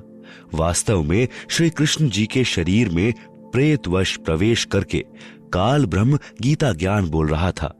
अधिक प्रमाण के लिए पढ़ें पुस्तकें गीता तेरा ज्ञान अमृत, गहरी नजर गीता में, ज्ञान गंगा, आध्यात्मिक ज्ञान गंगा तथा देखें सत्संगों की डीवीडी श्रीमद् भगवद गीता का ज्ञान किसने बोला। ये सब हमारी वेबसाइट www.jagatgururampalji.org पर उपलब्ध है। निशुल्क डाउनलोड कर सकते हैं। YouTube पर भी संत रामपाल जी महाराज सत्संग सर्च कर सकते हैं।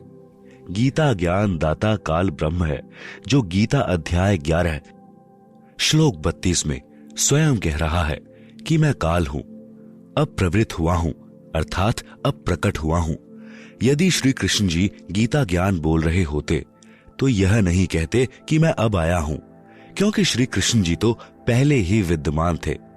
श्री कृष्ण जी ने कभी पहले नहीं कहा कि मैं काल हूं, न कभी बाद में कहा कि सबका नाश करने वाला बढ़ा हुआ काल हूं। कौरवों की सभा में अपना विराट रूप भी दिखाया था।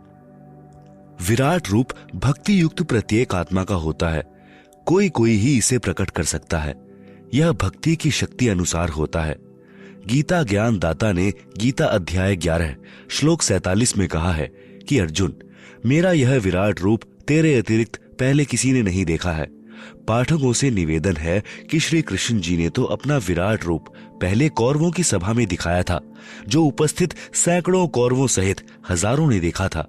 यदि श्री कृष्ण जी गीता ज्ञान बोल रहे होते तो यह कदापि नहीं कहते कि यह मेरा विराट रूप तेरे अतिरिक्त पहले किसी ने नहीं देखा था। इससे स्पष्ट है कि गीता ज्ञान दाता काल ब्रह्म है, जिसे गीता अध्याय 15 श्लोक 16 में शर पुरुष कहा गया है, जिसने गीता अध्याय 8 श्लोक 13 में कहा है कि ओम इति एकाक्षरम ब्रह्म व्याहरण माम अनुस्मरण यह प्रयाति त्यजन देहम सह याति परमाम गतिम। आप सुन रहे हैं जगत गुरु तत्वदर्शी संत रामपाल जी महाराज द्वारा लिखित पुस्तक जीने की राह का पेज नंबर 238। सरलार्थ। गीता ज्ञान दाता ने कहा है कि माम ब्रह्म यानी मुझ ब्रह्म का, ओम इति एकाक्षरम यानी यह एक ओम अक्षर है, व्याहरण यानी उच्चारण करके, अनुस्मरण यानी स्मरण करता हुआ, यह प्रयाति त्यजन देहम जो साधक शरीर त्याग कर जाता है, सह याति परमाम गतिम वह ओम नाम से होने वाली परम गति को प्राप्त होता है। इसी को और स्पष्ट करता हूँ। श्री देवी पुराण सचित्र मोटा टाइप केवल हिंदी, गीता प्रेस गोरखपुर से प्रकाशित के 7वें स्कंद में पृष्ठ 562-563 पर प्रकरण इस प्रकार है। श्री देवी जी राजा हिमालय को ब्रह्म ज्ञानोपदेश देती हैं। कहा कि हे राजन, तू ओम नाम का जाप कर जिससे ब्रह्म की प्राप्ति होती है। यह ओम नाम ब्रह्म जाप मंत्र है और सब बातों को, पूजाओं को त्याग कर केवल एक ओम नाम का जाप कर। ब्रह्म प्राप्ति का उद्देश्य रख, तेरा कल्याण हो। इससे ब्रह्म को प्राप्त हो जाएगा। वह ब्रह्म दिव्य आकाश रूपी ब्रह्म लोक में रहता है। इस देवी महापुराण से स्पष्ट हुआ कि ओम नाम जाप ब्रह्म का है। अन्य प्रमाण श्री शिव महापुराण गीता प्रेस गोरखपुर से प्रकाशित सचित्र मोटा टाइप के विधवेश्वर संहिता के पृष्ठ 23 से 25 पृष्ठ पर प्रकरण इस प्रकार है। एक समय श्री ब्रह्मा जी रजगुण तथा विष्णु जी सतगुण का युद्ध हो गया। कारण था कि ब्रह्मा जी ने श्री विष्णु जी के निवास पर जाकर कहा कि हे अभिमानी, तूने मेरे आने पर उठकर सत्कार नहीं किया। तू पुत्र होकर भी पिता का सत्कार नहीं करता। मैं सर्व जगत की उत्पत्ति करने वाला सबका पिता हूँ। यह वचन सुनकर श्री विष्णु जी को अंदर से तो बहुत क्रोध आया, परंतु ऊपर से मुस्कुराते हुए कहा कि आजा पुत्र, मैं तेरा पिता हूँ। तेरी उत्पत्ति मेरे नाभि कमल से हुई है। इसी बात पर दोनों ने हथियार उठा लिए, आपस में युद्ध करने लगे। उसी समय काल ब्रह्म ने इन दोनों के बीच में एक तेजोमय स्तंभ खड़ा कर दिया, जिस कारण से दोनों ने युद्ध करना बंद कर दिया। उसी समय काल ब्रह्म ने अपने पुत्र शिव का रूप बनाया तथा अपनी पत्नी दुर्गा को पार्वती बनाकर उनके पास प्रकट हो गए। उन दोनों से कहा कि तुम दोनों को ज्ञान नहीं है कि यहाँ का ईश कौन है। मैं ब्रह्म हूँ, यह संसार मेरा है। हे विष्णु तथा ब्रह्मा, तुम दोनों ने तप करके मेरे से एक एक कृत प्राप्त किए हैं। ब्रह्मा को सृष्टि की उत्पत्ति तथा विष्णु को स्थिति। पुत्रों सुनो, मैं इसी प्रकार महेश तथा रुद्र को भी एक एक कृत संहार तथा तिरोभाव दिए हैं। फिर कहा है कि मेरा एक अक्षर ओम मंत्र जाप करने का है। यह 5 अवयवों यानी अ, उ, म, नाद तथा बिंदु का संग्रह एक ओम अक्षर मंत्र बना है। पाठक जनों को स्पष्ट हुआ कि ओम एक अक्षर ब्रह्म का जाप मंत्र है।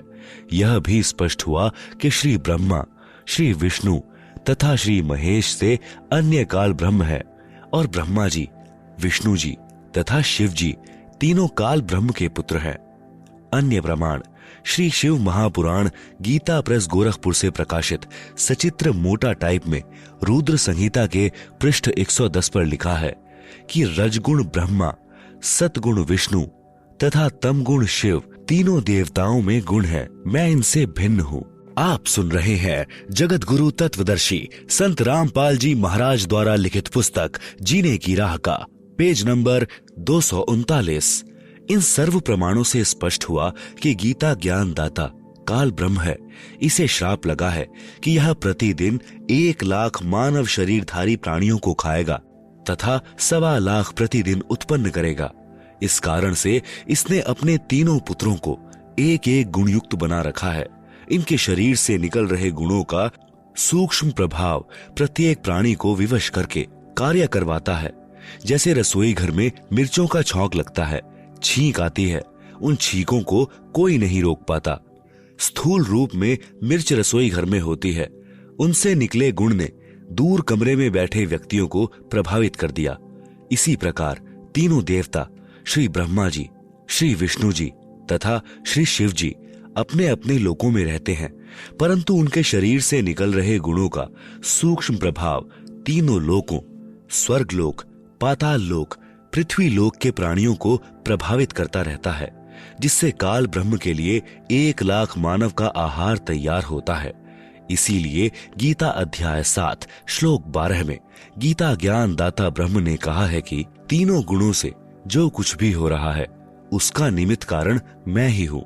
जैसे रजगुण ब्रह्मा जी से उत्पत्ति, सतगुण विष्णु जी से स्थिति तथा तम गुण शिव जी से संहार होता है, यह सब मेरे लिए ही इनके द्वारा हो रहा है ऐसा जान, परंतु वे मुझ में और मैं उनमें नहीं हूँ, क्योंकि काल ब्रह्म इन तीनों देवताओं से भिन्न रहता है। गीता अध्याय 7 श्लोक 12। सारा संसार इन्हीं 3 गुणों रजगुण ब्रह्मा, सतगुण विष्णु तथा तम गुण शिव पर ही मोहित है, इन्हीं तक ज्ञान रखता है। इन तीनों देवताओं से परे मुझको तथा अव्ययम उस अविनाशी परमात्मा को नहीं जानता। गीता अध्याय 7 श्लोक 13। क्योंकि यह अलौकिक त्रिगुणमयी मेरी माया अर्थात मेरे पुत्रों द्वारा फैलाया माया जाल बड़ी दुस्तर है, निकम्मी है।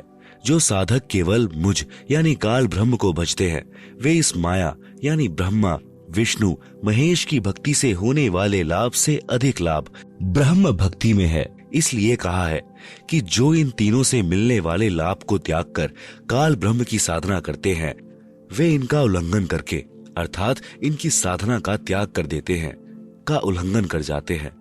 गीता अध्याय 7 श्लोक 14।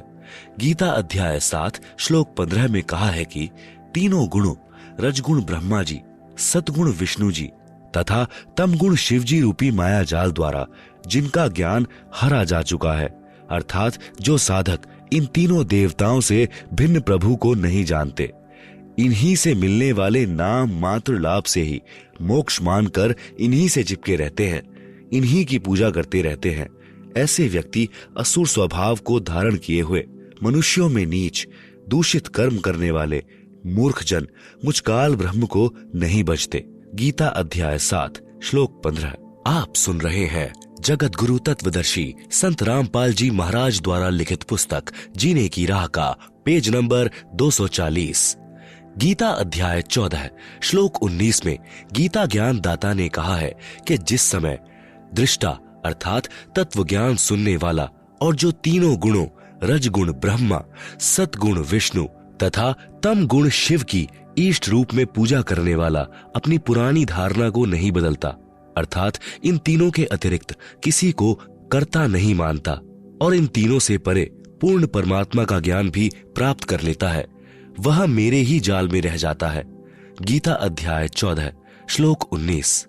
गीता अध्याय 14 श्लोक 20 में गीता ज्ञान दाता ने कहा है, देहधारी मनुष्य इन तीनों का उल्लंघन करके अर्थात इन तीनों की पूजा त्याग कर ही जन्म मरण तथा वृद्धावस्था के तथा अन्य सब दुखों से मुक्त होकर परमानंद अर्थात गीता अध्याय 18 श्लोक 62 तथा अध्याय 15 श्लोक 4 में वर्णित परम शांति तथा सनातन परम धाम को प्राप्त होता है।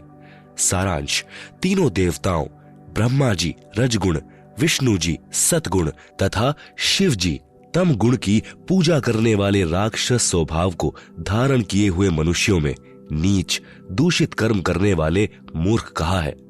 भावार्थ है कि इनकी पूजा नहीं करनी चाहिए। कारण 1, श्री ब्रह्मा जी रजगुण की पूजा हिरण्यकश्यप ने की थी, अपने पुत्र प्रहलाद का शत्रु बन गया, राक्षस कहलाया, कुत्ते वाली मौत मरा। 2, श्री शिव जी तमगुण की पूजा रावण ने की थी, जगत जननी सीता को उठाया, पत्नी बनाने की कुचेष्टा की, राक्षस कहलाया, कुत्ते की मौत मरा। भस्मासुर ने भी तम गुण शिव जी की पूजा की थी, राक्षस कहलाया, बेमौत मारा गया। 3, श्री विष्णु जी की पूजा करने वाले वैष्णव कहलाते हैं। एक समय हरिद्वार में एक कुंभ का पर्व लगा। उस पर्व में स्नान करने के लिए सर्व संत गिरी, पुरी, नाथ, नागा पहुंच गए। नागा श्री शिवजी तमगुण के पुजारी होते हैं तथा वैष्णव श्री विष्णु सद्गुण के पुजारी होते हैं। सभी हरिद्वार में हर की पैड़ी पर स्नान करने की तैयारी करने लगे, जो संख्या में लगभग 20,000 थे।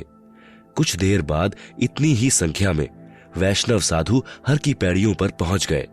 वैष्णव साधुओं ने नागाओं से कहा कि हम श्रेष्ठ हैं, हम पहले स्नान करेंगे। इसी बात पर झगड़ा हो गया। तलवार, कटारी, छुरों से लड़ने लगे। लगभग 25,000 दोनों पक्षों के साधु, तीनों गुणों के उपासक कटकर मर गए। इसलिए गीता अध्याय 7 श्लोक 12 से 15 में तीनों गुणों रजगुण ब्रह्मा जी, सतगुण विष्णु जी तथा तम गुण शिव जी के उपासकों को राक्षस स्वभाव को धारण किए हुए मनुष्यों में नीच दूषित कर्म करने वाले मूर्ख कहा है। इससे सिद्ध हुआ कि श्री ब्रह्मा रजगुण, श्री विष्णु सतगुण तथा श्री शिव तम गुण की भक्ति करने वाले मूर्ख राक्षस मनुष्यों में नीच तथा घटिया कर्म करने वाले मूर्ख व्यक्ति हैं, अर्थात इनकी पूजा करना श्रीमद् भगवद गीता में मना किया है। इनकी इष्ट रूप में पूजा करना व्यर्थ है। आप सुन रहे हैं जगत गुरु तत्वदर्शी संत रामपाल जी महाराज द्वारा लिखित पुस्तक जीने की राह का पेज नंबर 241, पूजा तथा साधना में अंतर। प्रश्न, काल ब्रह्म की पूजा करनी चाहिए या नहीं? गीता में प्रमाण दिखाएं। उत्तर, नहीं करनी चाहिए। पहले आप जी को पूजा तथा साधना का भेद बताते हैं। भक्ति अर्थात पूजा, जैसे हमारे को पता है कि पृथ्वी के अंदर मीठा शीतल जल है, उसको प्राप्त कैसे किया जा सकता है? उसके लिए बोकी के द्वारा जमीन में सुराख किया जाता है। उस सुराख यानी बोर में लोहे की पाइप डाली जाती है, फिर हैंडपंप यानी नल की मशीन लगाई जाती है, तब वह शीतल जीवन दाता जल प्राप्त होता है। हमारा पूज्य जल है। उसको प्राप्त करने के लिए प्रयोग किए गए उपकरण तथा प्रयत्न साधना जाने। यदि हम उपकरणों की पूजा में लगे रहे तो जल प्राप्त नहीं कर सकते। उपकरणों द्वारा पूज्य वस्तु प्राप्त होती है। अन्य उदाहरण, जैसे पतिव्रता स्त्री परिवार के सर्व सदस्यों का सत्कार करती है, सास ससुर का माता पिता के समान, ननंद का बड़ी छोटी बहन के समान, जेठ देवर का बड़े छोटे भाई के समान, जेठानी देवरानी का बड़ी छोटी बहनों के समान, परंतु वह पूजा अपने पति की करती है। जब वे अलग होते हैं तो अपने हिस्से की सर्व वस्तुएं उठाकर अपने पति वाले मकान में ले जाती हैं। अन्य उदाहरण, जैसे हमारी इच्छा आम खाने की होती है, हमारे लिए आम का फल पूज्य है। उसे प्राप्त करने के लिए धन की आवश्यकता पड़ती है। धन संग्रह करने के लिए मजदूरी, नौकरी, खेती बाड़ी करनी पड़ती है, तब आम का फल प्राप्त होता है। इसलिए आम पूज्य है तथा अन्य क्रिया साधना है। साध्य वस्तु को प्राप्त करने के लिए साधना करनी पड़ती है। साधना भिन्न है, पूजा अर्थात भक्ति भिन्न है। स्पष्ट हुआ। प्रश्न चल रहा है कि क्या ब्रह्म की पूजा करनी चाहिए? उत्तर में कहा है कि नहीं करनी चाहिए। अब श्रीमद् भगवद गीता में प्रमाण दिखाते हैं। गीता अध्याय 7 श्लोक 12 से 15 में तो गीता ज्ञान दाता ने बता दिया कि तीनों गुणों रजगुण श्री ब्रह्मा जी, सतगुण श्री विष्णु जी तथा तम गुण श्री शिव जी की भक्ति व्यर्थ है। फिर गीता अध्याय 7 के श्लोक 16, 17, 18 में गीता ज्ञान दाता ब्रह्म ने अपनी भक्ति से होने वाली गति अर्थात मोक्ष को अनुत्तम अर्थात घटिया बताया है कि मेरी भक्ति 4 प्रकार के व्यक्ति करते हैं। पहले, अर्थार्थी, धन लाभ के लिए वेदों अनुसार अनुष्ठान करने वाले। दूसरे, आर्त, संकट निवारण के लिए वेदों अनुसार अनुष्ठान करने वाले। तीसरे, जिज्ञासु, परमात्मा के विषय में जानने के इच्छुक, ज्ञान ग्रहण करके स्वयं वक्ता बन जाने वाले। इन तीनों प्रकार के ब्रह्म पुजारियों को व्यर्थ बताया है। आप सुन रहे हैं जगत गुरु तत्वदर्शी संत रामपाल जी महाराज द्वारा लिखित पुस्तक जीने की राह का पेज नंबर 242। चौथे, ज्ञानी को पता चलता है कि मनुष्य जन्म बड़ा दुर्लभ है। मनुष्य जीवन प्राप्त करके आत्म कल्याण कराना चाहिए। उन्हें यह भी ज्ञान हो जाता है कि अन्य देवताओं की पूजा से मोक्ष लाभ होने वाला नहीं है। इसलिए एक परमात्मा की भक्ति अनन्य मन से करने से पूर्ण मोक्ष संभव है। उनको तत्वदर्शी संत न मिलने से उन्होंने जैसा भी वेदों को जाना, उसी आधार से ब्रह्म को एक समर्थ प्रभु मानकर यजुर्वेद अध्याय 40 मंत्र 15 से ओम नाम लेकर भक्ति की, परंतु पूर्ण मोक्ष नहीं हुआ। ओम नाम ब्रह्म साधना का है, उससे ब्रह्मलोक प्राप्त होता है, जो कि पूर्व में प्रमाणित किया जा चुका है। गीता अध्याय 8 श्लोक 16 में कहा है कि ब्रह्मलोक पर्यंत सब लोग पुनरावृत्ति में है, अर्थात ब्रह्मलोक में गए साधक भी पुनः लौटकर संसार में जन्म मृत्यु के चक्र में गिरते हैं। काल ब्रह्म की साधना से वह मोक्ष प्राप्त नहीं होता, जो गीता अध्याय 15 श्लोक 4 में बताया है कि तत्व ज्ञान से अज्ञान को काटकर परमेश्वर के उस परम पद की खोज करनी चाहिए, जहां जाने के पश्चात साधक फिर लौटकर संसार में कभी वापस नहीं आते। गीता अध्याय 7 श्लोक 18 में गीता ज्ञान दाता ने कहा है कि ये ज्ञानी आत्मा जो चौथे नंबर के ब्रह्म के साधक कहे हैं, है तो उदार अर्थात नेक, परंतु ये तत्व ज्ञान के अभाव से मेरी अनुत्तम गति में ही स्थित रहे। गीता ज्ञान दाता ने अपनी साधना से होने वाली गति को भी अनुत्तम अर्थात घटिया कहा है, इसलिए ब्रह्म पूजा करना भी उचित नहीं। कारण, एक चुणक नाम का ऋषि ज्ञानी आत्मा था। उसने ओम नाम का जाप तथा हठ योग हजारों वर्ष किया, जिससे उसमें सिद्धियां आ गई।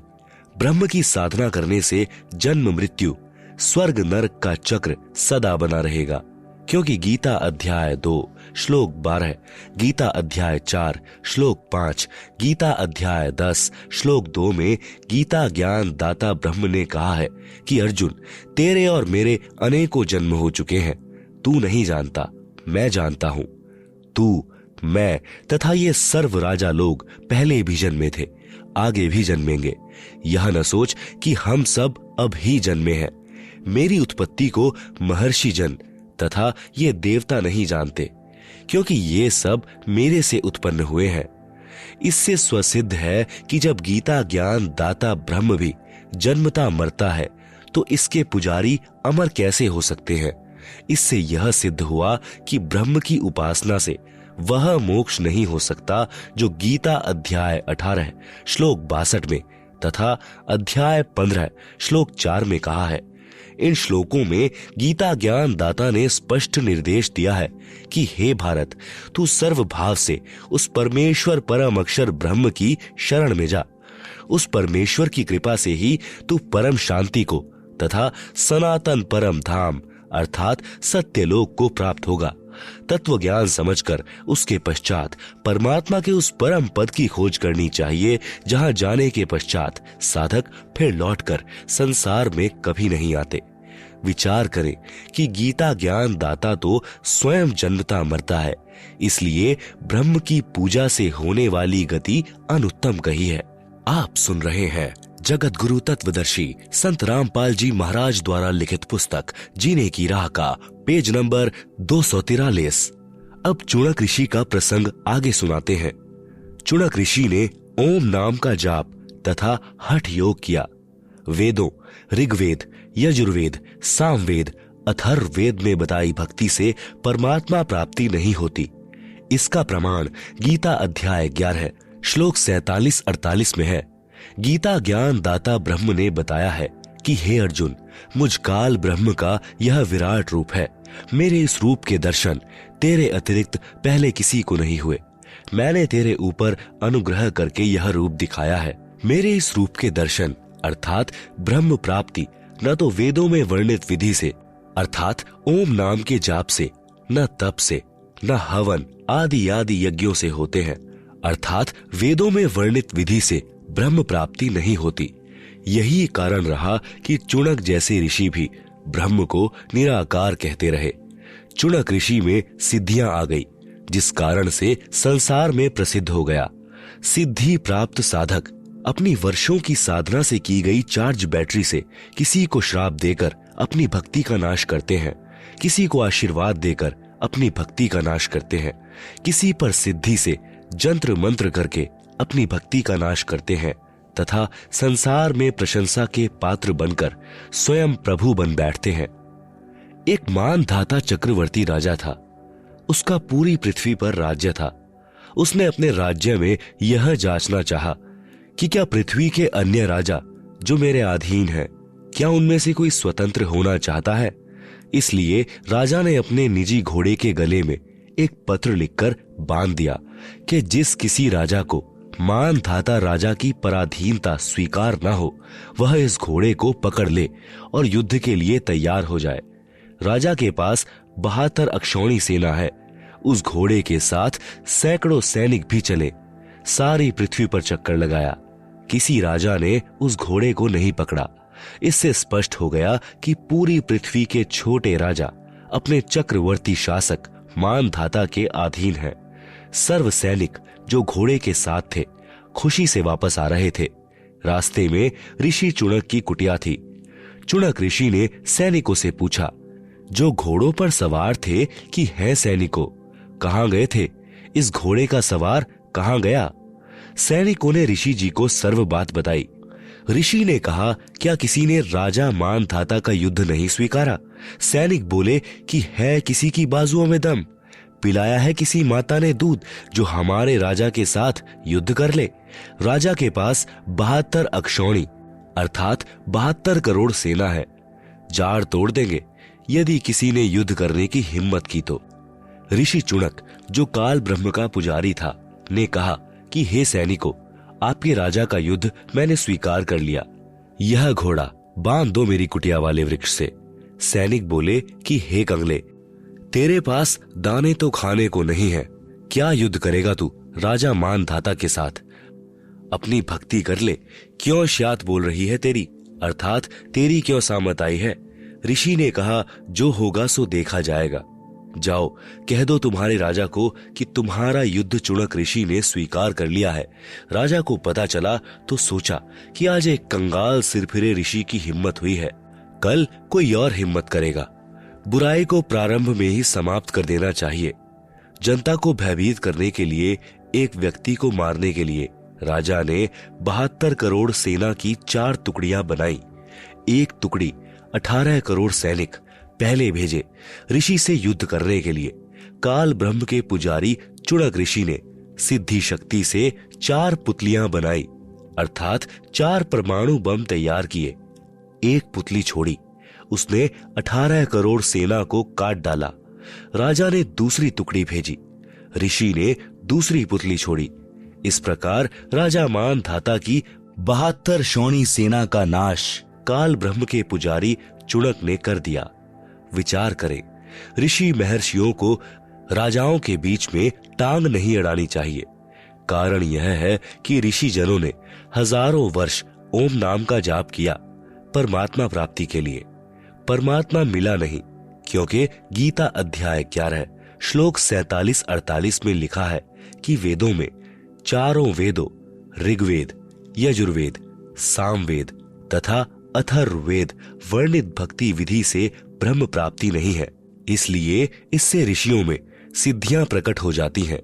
अज्ञानता के कारण उसी भूल भुलैया को ये भक्ति की उपलब्धि मान बैठे, जिस कारण से भक्ति करके भी उस पद को नहीं प्राप्त कर सके, जहां जाने के पश्चात पुनः जन्म नहीं होता, क्योंकि इनको तत्वदर्शी संत नहीं मिले। सूक्ष्म वेद में कहा कि कबीर गुरु बिन काहू न पाया ज्ञाना, ज्यों थो था भुस छड़े मूढ़ किसाना। गुरु बिन वेद पढ़े जो प्राणी, समझे न सार रहे अज्ञानी। गरीब बेहतर श्रोणी खा गया, चुणक ऋषिवर एक।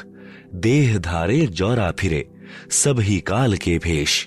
आप सुन रहे हैं जगत गुरु तत्वदर्शी संत रामपाल जी महाराज द्वारा लिखित पुस्तक जीने की राह का पेज नंबर 244। भावार्थ, तत्वदर्शी संत गुरु न मिलने के कारण जो साधना साधक करते हैं, वह शास्त्र विधि त्याग कर मनमाना आचरण होता है, जिससे कोई लाभ साधक को नहीं होता।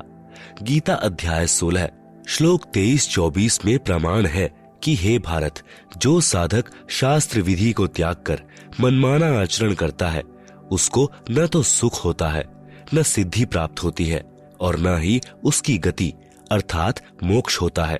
इससे तेरे लिए शास्त्र ही प्रमाण है कि कौन सी साधना करनी चाहिए और कौन सी नहीं करनी चाहिए।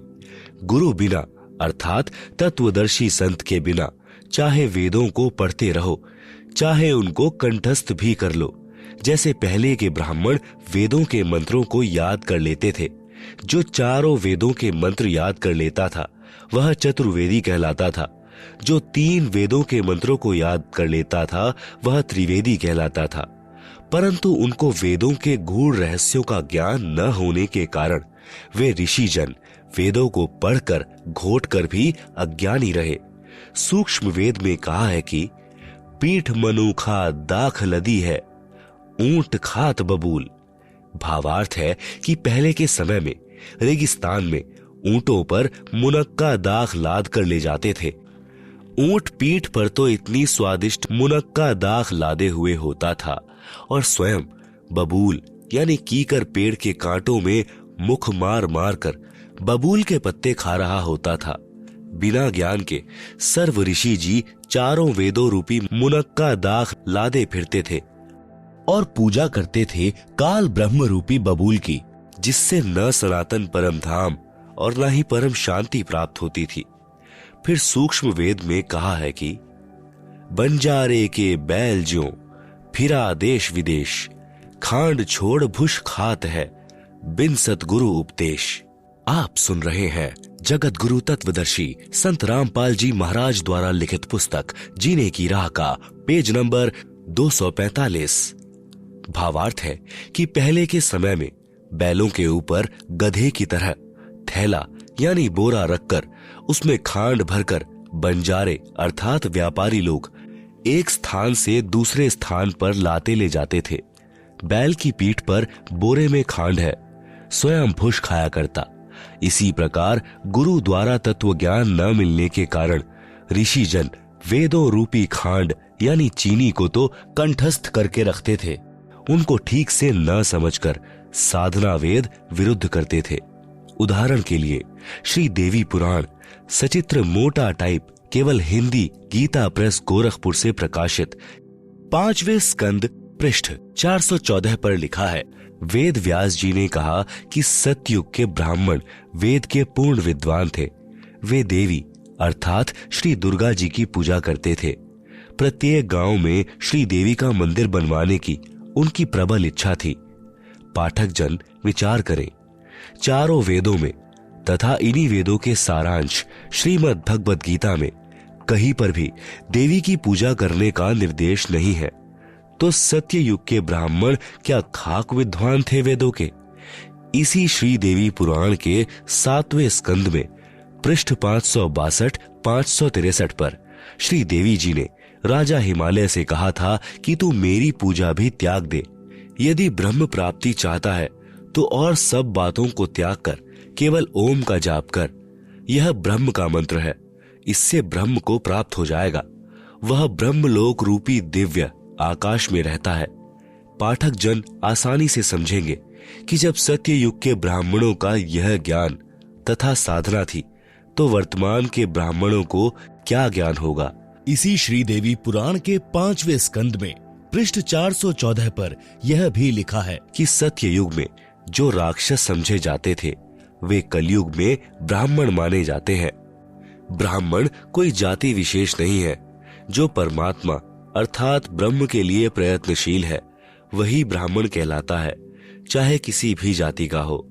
वर्तमान में परंपरागत ब्राह्मण कम है।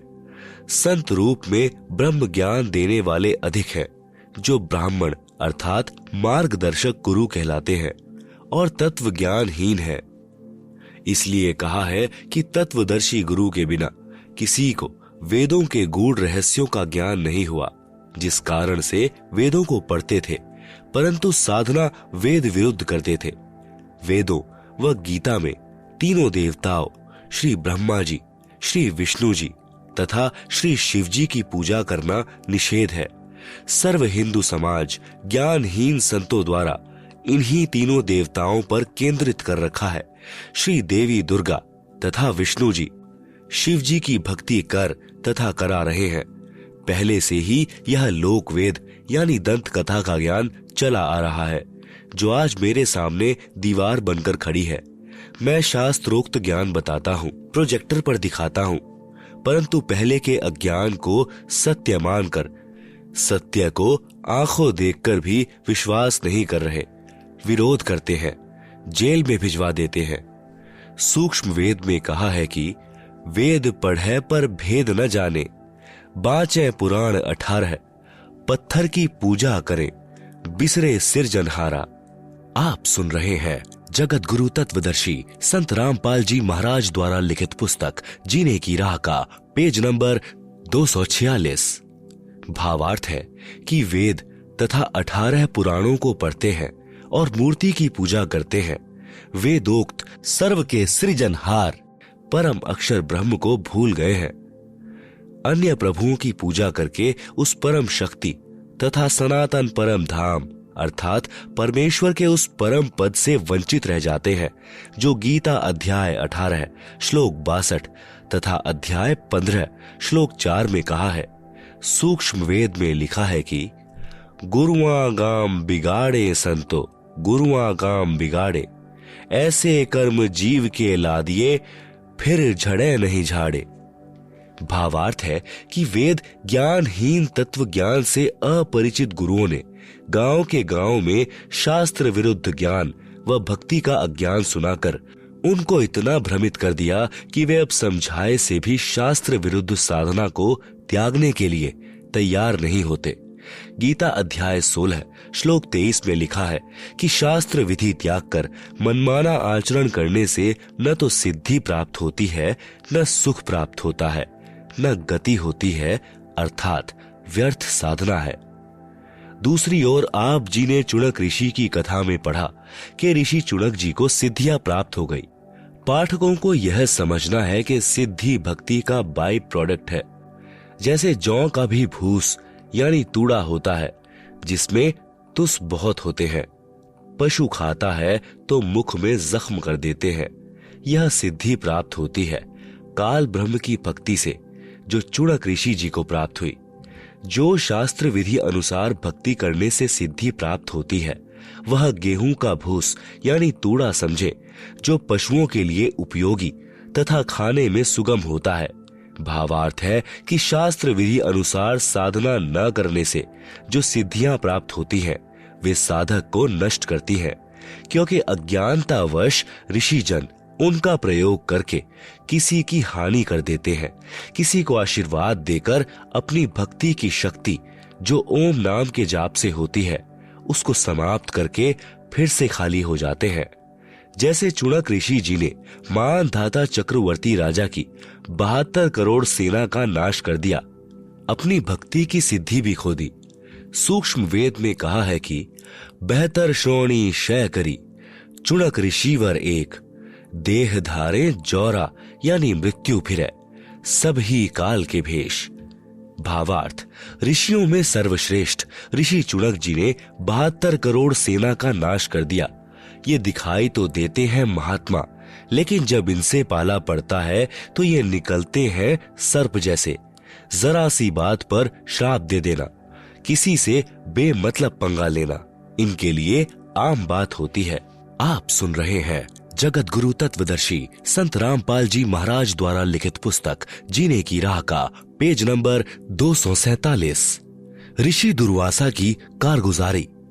एक दुर्वासा नाम के काल ब्रह्म के पुजारी ब्रह्म साधक थे। वे चले जा रहे थे। रास्ते में एक अप्सरा यानी स्वर्ग की स्त्री सुंदर मोतियों की माला पहने हुए थी। ऋषि दुर्वासा ने कहा कि यह माला मुझे दे। देवपरी को पता था कि ये ऋषि तो सर्प जैसे हैं, यदि मना कर दिया तो श्राप दे देते हैं। उस अप्सरा ने तुरंत माला गले से निकाली और ऋषि को आदर के साथ थमा दी। दुर्वासा ऋषि ने वह माला सिर पर बालों के जुड़े में डाल ली। चला जा रहा था। आगे से स्वर्ग का राजा इंद्र अपने ऐरावत हाथी पर बैठा आ रहा था। उसके आगे आगे अप्सराएं तथा गंधर्व जन गाते बजाते चल रहे थे। और भी करोड़ों देवी देवता साथ साथ सम्मान में चल रहे थे।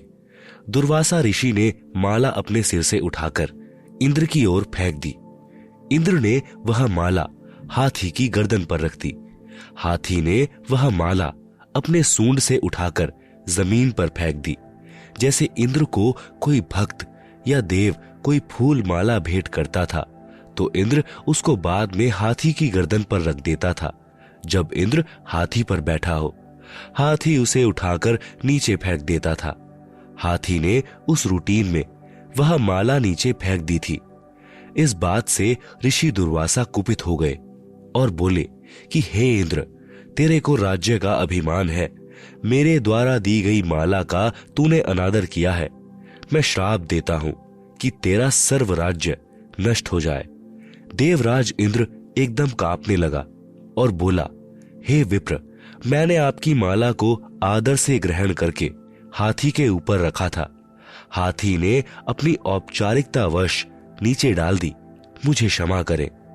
बार बार करबद्ध होकर हाथी से नीचे उतरकर दंडवत प्रणाम करके भी क्षमा याचना इंद्र ने की, परंतु दुर्वासा ऋषि नहीं माने और कहा कि जो मैंने कह दिया वह वापस नहीं हो सकता। कुछ ही समय में इंद्र का सर्वनाश हो गया, स्वर्ग उजड़ गया। एक बार दुर्वासा ऋषि जी द्वारका नगरी के पास जंगल में कुछ समय के लिए रुके। द्वारका वासियों को पता चला कि दुर्वासा जी अपनी नगरी के पास आए हैं। ये त्रिकालदर्शी महात्मा है, सिद्धि युक्त ऋषि हैं। द्वारकावासी श्री कृष्ण से अधिक शक्तिशाली किसी को नहीं मानते थे। श्री कृष्ण के पुत्र श्री प्रद्युम्न सहित कई यादवों ने योजना बनाई कि सुना है दुर्वासा जी त्रिकालदर्शी हैं, मन की बात भी बता देते हैं, अंतर्यामी हैं, उनकी परीक्षा लेते हैं। यह विचार करके प्रद्युम्न को गर्भवती स्त्री का स्वांग बनाकर 10-12 व्यक्ति साथ चले। एक व्यक्ति को उसका पति बना लिया। दुर्वासा जी के पास जाकर कहा कि हे ऋषि जी, इस स्त्री पर परमात्मा की कृपा बहुत दिनों पश्चात हुई है। इसको गर्भ रहा है, यह इसका पति है। ये दोनों उतावले हैं कि हमें पता चले कि गर्भ में लड़का है या कन्या। आप तो अंतर्यामी हैं, कृपया बताएं। उन्होंने प्रद्युम्न के पेट पर एक छोटी कढ़ाई बांध रखी थी। उसके ऊपर रुई का लोगड़ तथा पुराने वस्त्र बांधकर गर्भ बना रखा था। ऊपर स्त्री वस्त्र पहना रखे थे। ऋषि दुर्वासा जी ने दिव्य दृष्टि से देखा और जाना कि ये मेरा मजाक करने आए हैं। दुर्वासा जी ने कहा कि इस गर्भ से यादव कुल का नाश होगा। इतना कहकर क्रोधित हो गए। सर्व व्यक्ति वहां से खिसक गए। आप सुन रहे हैं जगत गुरु तत्वदर्शी संत रामपाल जी महाराज द्वारा लिखित पुस्तक जीने की राह का पेज नंबर 248। नगरी में यह बात आग की तरह फैल गई। ऋषि दुर्वासा जी ने श्राप दे दिया है कि यादवों का नाश होगा। उनको विश्वास था कि हमारे साथ सर्वशक्तिमान भगवान अखिल ब्राह्मण के नायक श्री कृष्ण है। दुर्वासा के श्राप का प्रभाव हम पर नहीं हो पाएगा। फिर भी कुछ बुद्धिमान यादव इकट्ठे होकर श्री कृष्ण जी के पास गए तथा ऋषि दुर्वासा से किया बच्चों का मजाक तथा ऋषि दुर्वासा द्वारा दिए श्राप का वृतांत बताया। सर्व वार्ता सुनकर श्री कृष्ण जी ने कुछ देर सोचकर कहा कि उन बच्चों को साथ लेकर दुर्वासा जी के पास जाओ और क्षमा याचना करो। दुर्वासा के पास गए, क्षमा याचना की, परंतु दुर्वासा ने कहा कि जो मैंने बोल दिया वह वापस नहीं हो सकता। सर्व व्यक्ति फिर से श्री कृष्ण जी के पास गए तथा सर्व बात बताई। द्वारका में भोजन भी नहीं बना। सर्व नगरी चिंता में डूब गई। श्री कृष्ण जी ने कहा कि चिंता किस बात की, जो वस्तु गर्भ रूप में प्रयोग की थी उन्हीं से तो हमारा विनाश होना बताया है। ऐसा करो, कपड़ों तथा रुई को जलाकर तथा लोहे की कढ़ाई को पत्थर पर घिसाकर प्रभास क्षेत्र यानी यमुना नदी के किनारे एक स्थान का नाम है में यमुना नदी में डाल दो। वहीं बैठकर घिसाओ। वहीं चूरा दरिया में डाल दो। वहीं पर राख पानी में डाल दो। न रहेगा बांस, न बजेगी बांसुरी। जब गर्भ की वस्तुएं ही नहीं रहेंगी तो हमारा नाश कैसे होगा। यह बात द्वारिका वासियों को अच्छी लगी और अपने को संकट मुक्त माना। श्री कृष्ण जी के आदेशानुसार सब किया। कढ़ाई का एक कड़ा पूरी तरह नहीं घिस पाया, उसको वैसे ही यमुना नदी में फेंक दिया। वह एक मछली ने चमकीला खाद्य पदार्थ जानकर खा लिया। उस मछली को बालिया नामक भील ने पकड़ लिया। जब मछली को काटा तो उससे निकली धातु की जांच करने के पश्चात उसको अपने तीर को आगे के हिस्से में विष युक्त करवाकर लगवा दिया। उसे सुरक्षित रख लिया। जो कढ़ाई का लोहे का चूरा पानी में डाला था वह लंबे सरकंडे जैसे घास के रूप में यमुना नदी के किनारे किनारे पर उग गया। कुछ समय उपरांत द्वारिका नगरी में उत्पात मचने लगा। छोटी सी बात पर एक दूसरे का कत्ल करने लगे। आपस में वैर विरोध बढ़ गया। नगर के लोगों की यह दशा देखकर नगरी के गणमान्य व्यक्ति भगवान श्री कृष्ण जी के पास गए और जो कुछ भी नगरी में हो रहा था बताया और कारण तथा समाधान श्री कृष्ण जी से जानने की इच्छा व्यक्त की, क्योंकि श्री कृष्ण जी यादव तथा पांडवों के आध्यात्मिक गुरु थे। संकट का निवारण गुरुदेव से ही कराया जाता है। श्री कृष्ण जी ने कारण बताया कि दुर्वासा ऋषि का शाप फल रहा है। समाधान है कि सर्वनर यानी मेल यादव, चाहे आज का जन्मा भी लड़का क्यों न हो, सब प्रभास क्षेत्र में जहां पर उस कढ़ाई का चूर्ण डाला था जाकर यमुना में स्नान करो, तुम श्राप मुक्त हो जाओगे। सर्व द्वारिका वासियों ने श्री कृष्ण जी के आदेश का पालन किया। सर्व नर यादव प्रभास क्षेत्र में श्राप मुक्त होने के उद्देश्य से स्नान करने के लिए चले गए। ऋषि दुर्वासा के श्राप के कारण सर्व यादव समूह बनाकर इकट्ठे हो गए। पहले स्नान किया कि श्राप मुक्त होने के पश्चात हो सकता है कि आपसी मनमुटाव दूर हो जाए, परंतु ऐसा कुछ नहीं हुआ। पहले सबने स्नान किया, फिर आपस में गाली गलौज शुरू हुआ।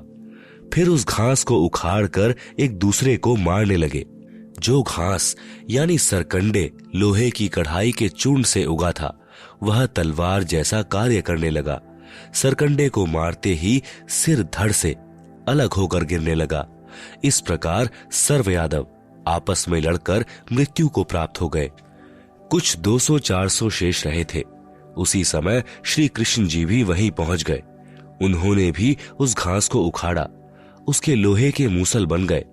शेष बचे अपने कुल के व्यक्तियों को स्वयं श्री कृष्ण जी ने मौत के घाट उतारा। आप सुन रहे हैं जगत गुरु तत्वदर्शी संत रामपाल जी महाराज द्वारा लिखित पुस्तक जीने की राह का पेज नंबर 249। इसके पश्चात श्री कृष्ण जी एक वृक्ष के नीचे विश्राम करने लगे। इतने में देव योग से वह बालिया नामक भील, जिसने उस लोहे की कढ़ाई के कड़े का विषाक्त तीर बनवाया था, उसी तीर को लेकर शिकार की खोज में उस स्थान पर आ गया जहां पर श्री कृष्ण जी विश्राम कर रहे थे। श्री कृष्ण जी के दाएं पैर के तलवे में पद्म बना था। उसमें 100 वाट के बल्ब जैसी चमक थी। वृक्ष की झुरमुट नीचे तक लटकी थी। उनके बीच से पद्म की चमक स्पष्ट नहीं दिख रही थी। बालिया भील ने सोचा कि यह हिरण की आंख दिखाई दे रही है, इसलिए तीर चला दिया हिरण को मारने के उद्देश्य से। जब तीर श्री कृष्ण जी के पैर में लगा तो श्री कृष्ण जी ने कहा, मर गया रे, मर गया। बालिया भील को आभास हुआ कि तीर किसी व्यक्ति को लग गया। दौड़कर गया तो देखा द्वारकाधीश मारे दर्द के तड़फ रहे थे। बालिया ने कहा कि हे महाराज, मुझसे धोखे से तीर चल गया। आपके पैर की चमक को मैंने हिरण की आंख जानकर तीर मार दिया। मुझसे गलती हो गई, क्षमा करो महाराज। श्री कृष्ण जी ने कहा कि तेरे से कोई गलती नहीं हुई है, यह तेरा और मेरा पिछले जन्म का लेन देन है, वह मैंने चुका दिया है। तू त्रेता युग में सुग्रीव का भाई बाली था, मैं रामचंद्र पुत्र दशरथ था। मैंने भी तेरे को वृक्ष की ओट लेकर धोखे से मारा था। वह अदला बदला यानी टिट फॉर टैट पूरा किया है। इस प्रकार दुर्वासा ऋषि के श्राप से सर्व यादव कुल का नाश हुआ। जो वर्तमान में यादव है, ये वो है जो उस समय माताओं के गर्भ में थे, बाद में उत्पन्न हुए थे। सूक्ष्म वेद में लिखा है, दुर्वासा कोपे तहां समझ न आई नीच, 56 करोड़ यादव कटे मची रुधिर की कीच। सरलार्थ, दुर्वासा ने बच्चों के मजाक को इतनी गंभीरता से लिया कि उनके कुल का नाश करने का श्राप दे दिया। उस नीच दुर्वासा ने यह भी नहीं सोचा कि क्या अनर्थ हो जाएगा। बात कुछ भी नहीं थी। दुर्वासा नीच ऋषि ने इतना जुल्म कर दिया कि 56 करोड़ यादव कट कर मर गए और रक्त के बहने से कीचड़ बन गया। इसी प्रकार चुणक ऋषि ने बेमतलब पंगा लेकर मानधाता राजा की 72 करोड़ सेना का नाश कर दिया।